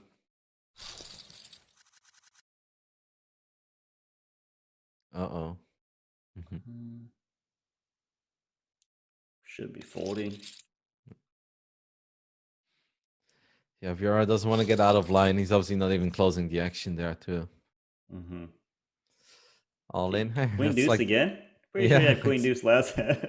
Yep, he did. He did have queen deuce offsuit. Different suits this time. I think last time it was hearts and spades. This time clubs and diamonds. Pretty hard to get dealt the same suits, I imagine. Pretty hard to get the complete two opposite suits as well, though, Nanonoko. That's a good one. That's a good one. Yeah, I was gonna say I expected that jam happening. Let's see. I guess the question is, when do we do whole cards up, all in? Because right now it's just a pre-flop heavy game. I don't really like the race with ace-9. Like ship or fold? Yeah, and I would prefer ship. Actually takes it down, so it worked out. But in a way, I guess when you're raising, you do look really strong, right? Because you're the shortest stack at the table, and now you're raising. People might be like, Yeah, you can see there's pros and cons to both plays. You can't get it all. 10-3 suited, nice. It's impossible this time. Like it can't happen twice where he gives up this victory. The only way I can see it going wrong for Niklas is if it's actually Jason Koon or João Vieira that gets all the chips from Sean Daniels and then also gets all the chips from the other guy. Because all three together, they still have a playable stack, right? Then you're looking at 7 million chips. 7 against 12 million, that's totally fine. But if this continues, then obviously it's all Niklas' start at this point. It's kind of like the longer the 3 last in the tournament, the worse it is for them in shipping the tournament. Well, this is one of the combinations that could happen, but maybe not Jason Koon getting the chips. It's more likely the other way around. Mm-hmm. Other raise. What does Jason Koon does with ace-9 offsuit in the small blind? He might jam because Sean Daniels actually opened off this stack a lot. He's actually folded once, like the Jack 10. So he's gonna lean a little bit more towards all in with the ace-9. Yeah, don't fault him. One of the queens is dead, but obviously that doesn't matter. Jason Koon needs an ace, and he needs an ace badly. Needs an ace or a 9. We do pick up a pair, but not the pair we're looking for. Still needs to be an ace or a 9 only. that is not it. Like she runs out with 3 10s. But he I has mean, a full Sean house. Daniels. Say it. Go ahead. But he has a full house, Roddy. Doesn't that mean Yeah. anything? That's what some people like to point out. No, Jason Koon is as short as stack. Ooh. 7-9 is not going to be it. What do you think about this? Because Zhao might be thinking about rejamming this hand. Ace King could knock him out if he does. Oh my God. No. Sean Daniels with Ace King here in absolute dream. I mean, it's a bit tricky because Jason is so short, but it's Ace King, Nanonoko. It's Ace King. No, Sean's not going to fold, but I'm just saying, I can't believe Zhao might be out before Jason Koon. That'd be insane. But Queen Jack suited still pretty good. Let's see what we get. He needs a Queen or a Jack. The Queen or a Jack only. Paint.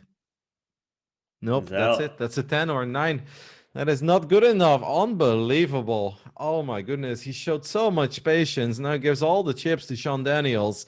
While Jason Koon is at 5-6 big blinds. That's... I don't know if I like that, Nanonoko. Punt. Like, yeah, right? That's not a Zhao Vera play. Even he is not happy with that play. He was just too focused on the chip leader, forgot the other two can wake up with hands, Roddy. Because the truth is, that's a profitable jam on the chip leader. But we gotta look about the stack size of the other guys. That's funny, a classic Zhao Vera finish, though. A 4th and 5th place finish. Like, that's what he does. He doesn't get top 3.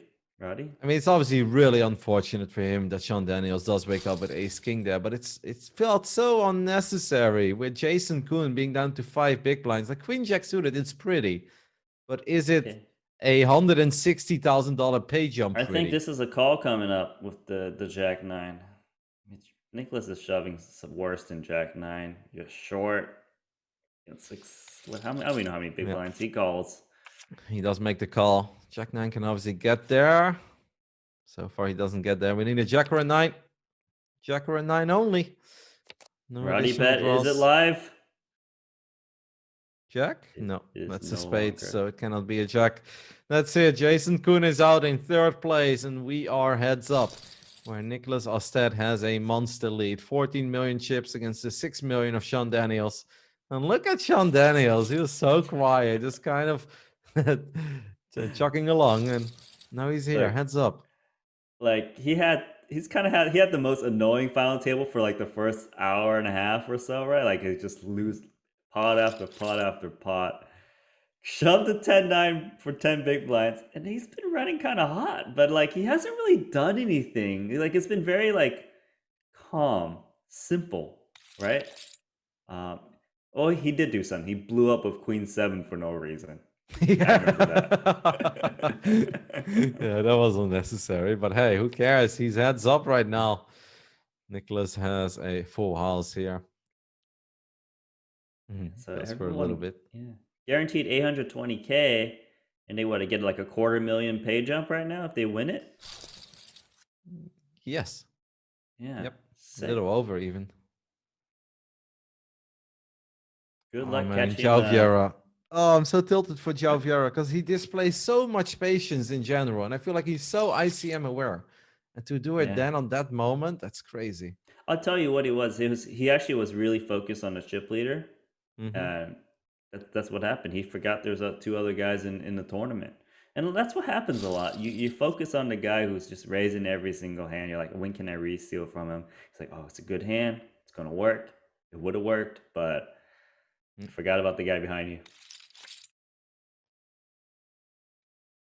But these stack sizes does not mean Niklas Astedt wins it. Like, I know. It's 3-1, but like, the difference is I picked him to win it this time. So that's why he's going to get it done. Usually before, I pick some other guy. If Sean Daniels does fold, or does fall rather, I just hope it doesn't happen with Queen 7 offsuit, or I'll be tilted for the rest of the night. I actually would love it. It would be amazing. King Queen, I think it's 3-bet worthy. Okay, it's 3-bet all of it worthy. Definitely worthy of that, but surprised he didn't 3-bet smaller. Feel like there's more value in doing so that way. That's all right. Wins a couple chips. Now we have another relatively ugly ace, but any ace is good in heads up. Niklas decides to defend with 9-5, does not flop anything.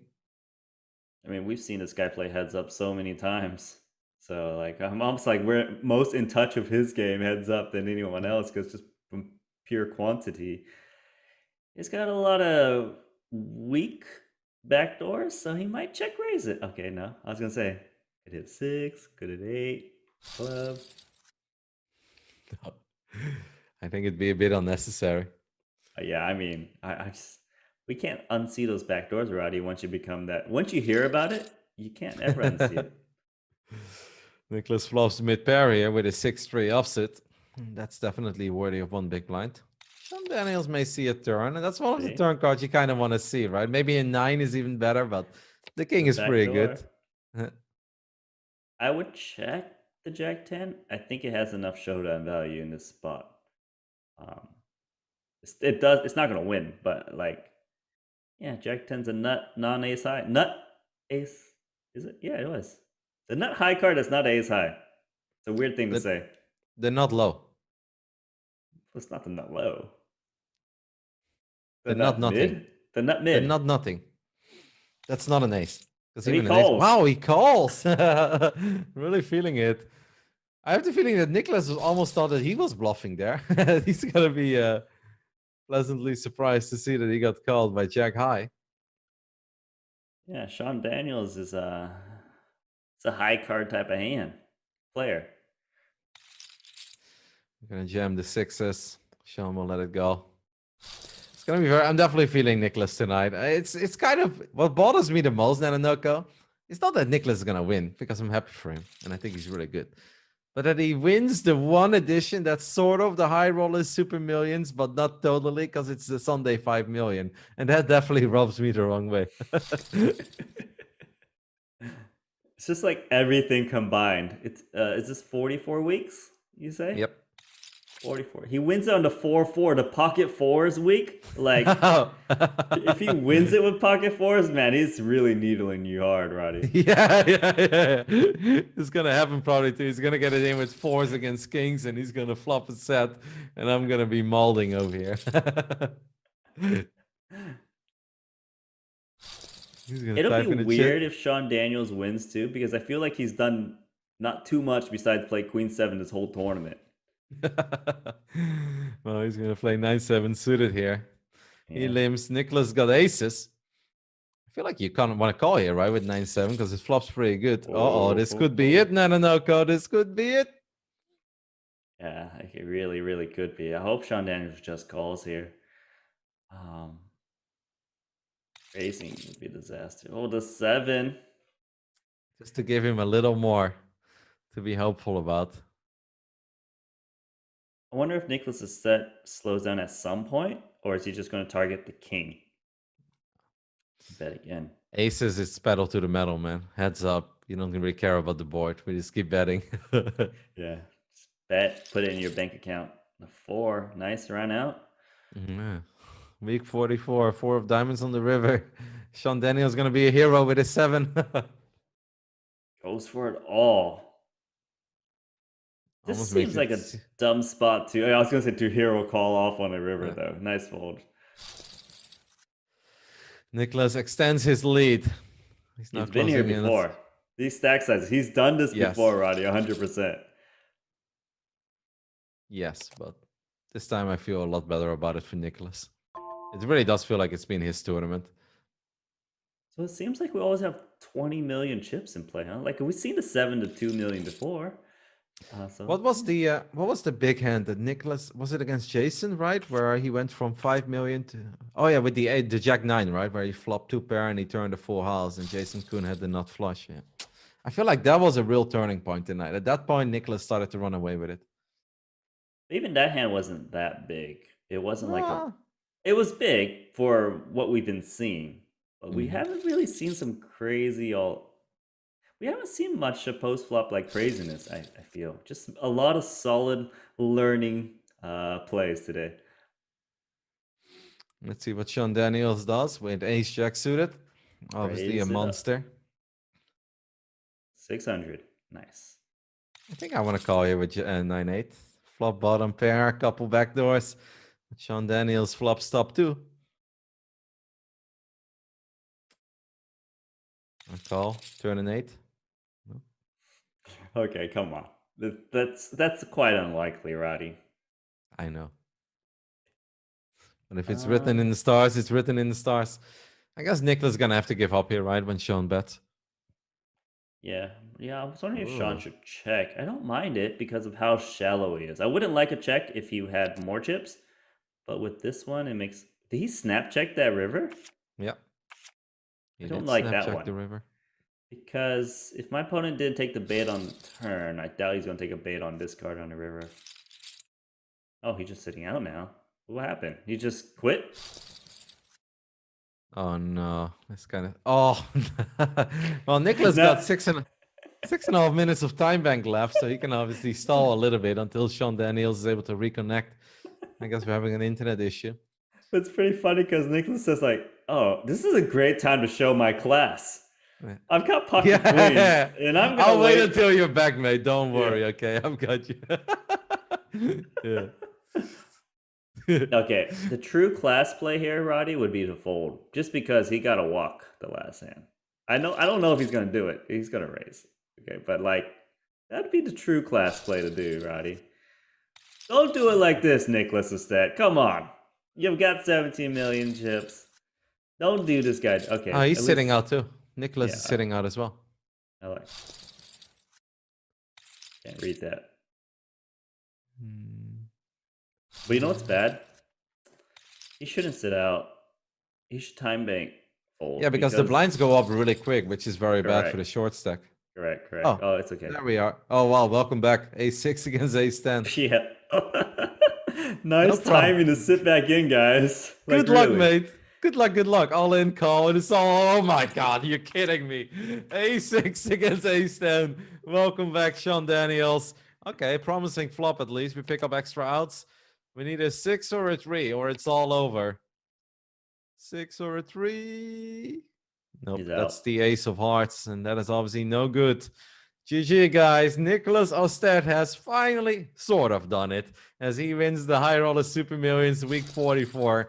The 25K, the Sunday 5 million, $1.1 million added to his already impressive list of winnings. That was honestly a pretty funny ending. It's like, you're back, mate. Welcome back. Good luck. No problem. Good luck. All in call. And it's all over. Sure. He's done it, Nanonoko. He's done it. How do you feel about it? I feel great. I picked him to win it.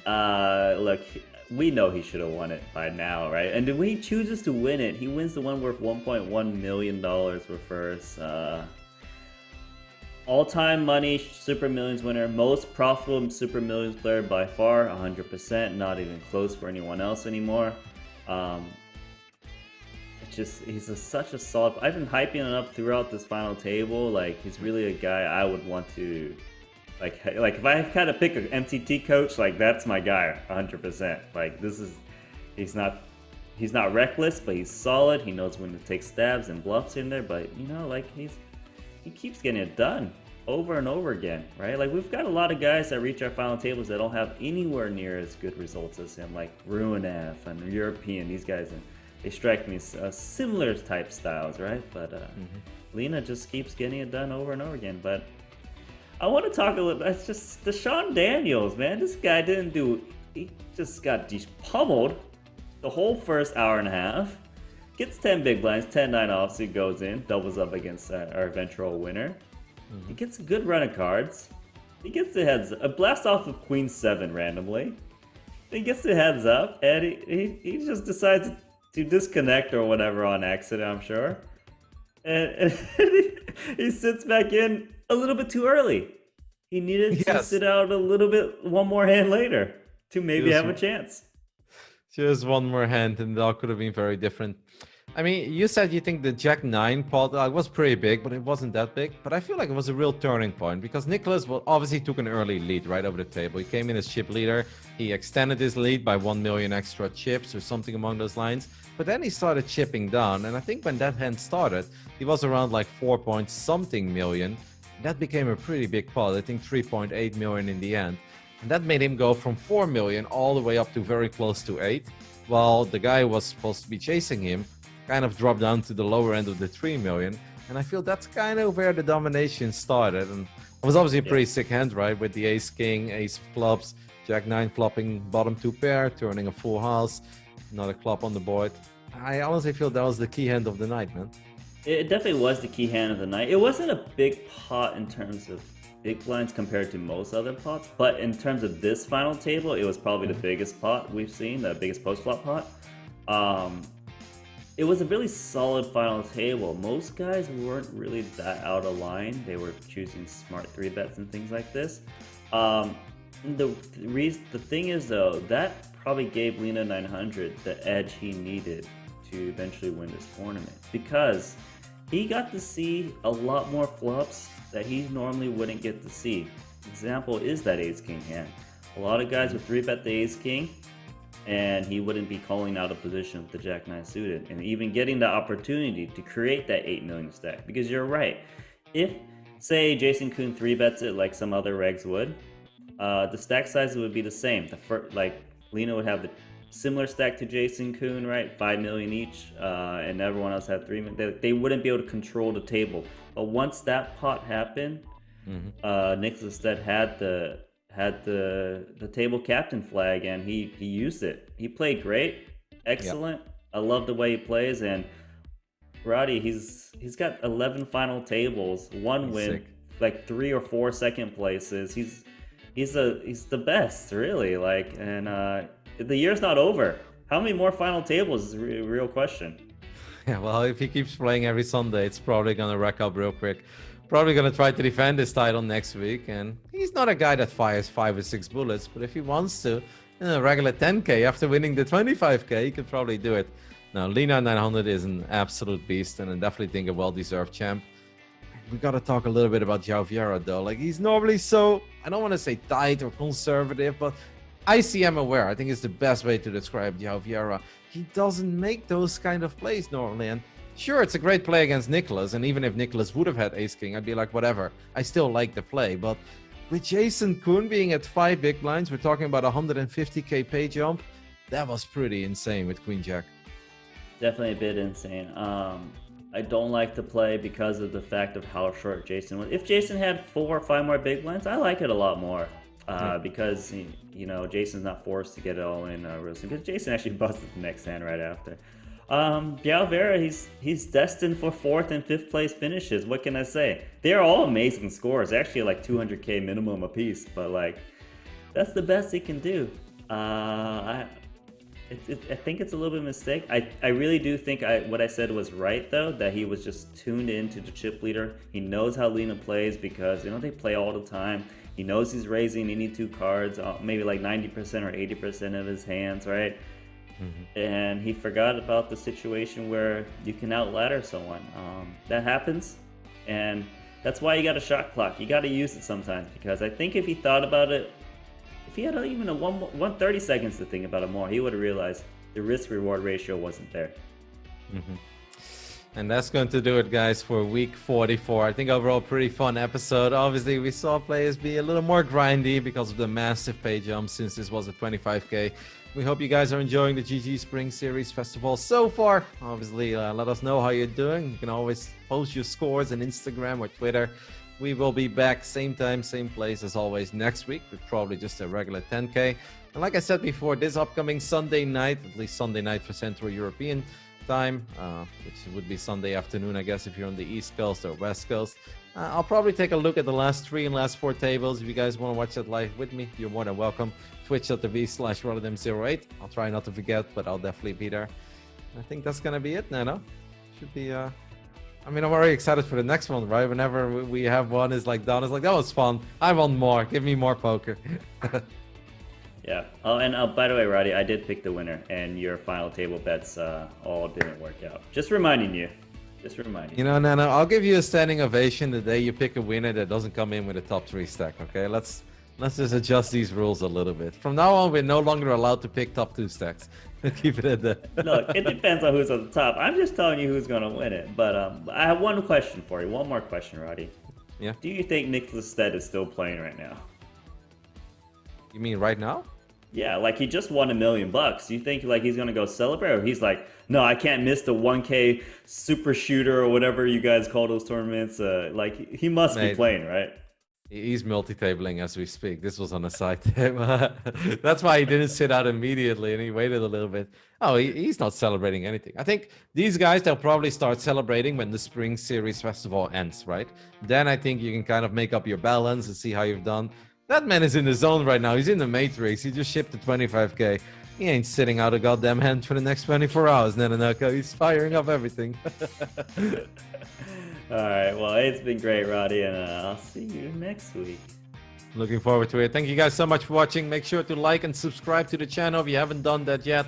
And we hope to welcome you again in 7 days. Goodbye.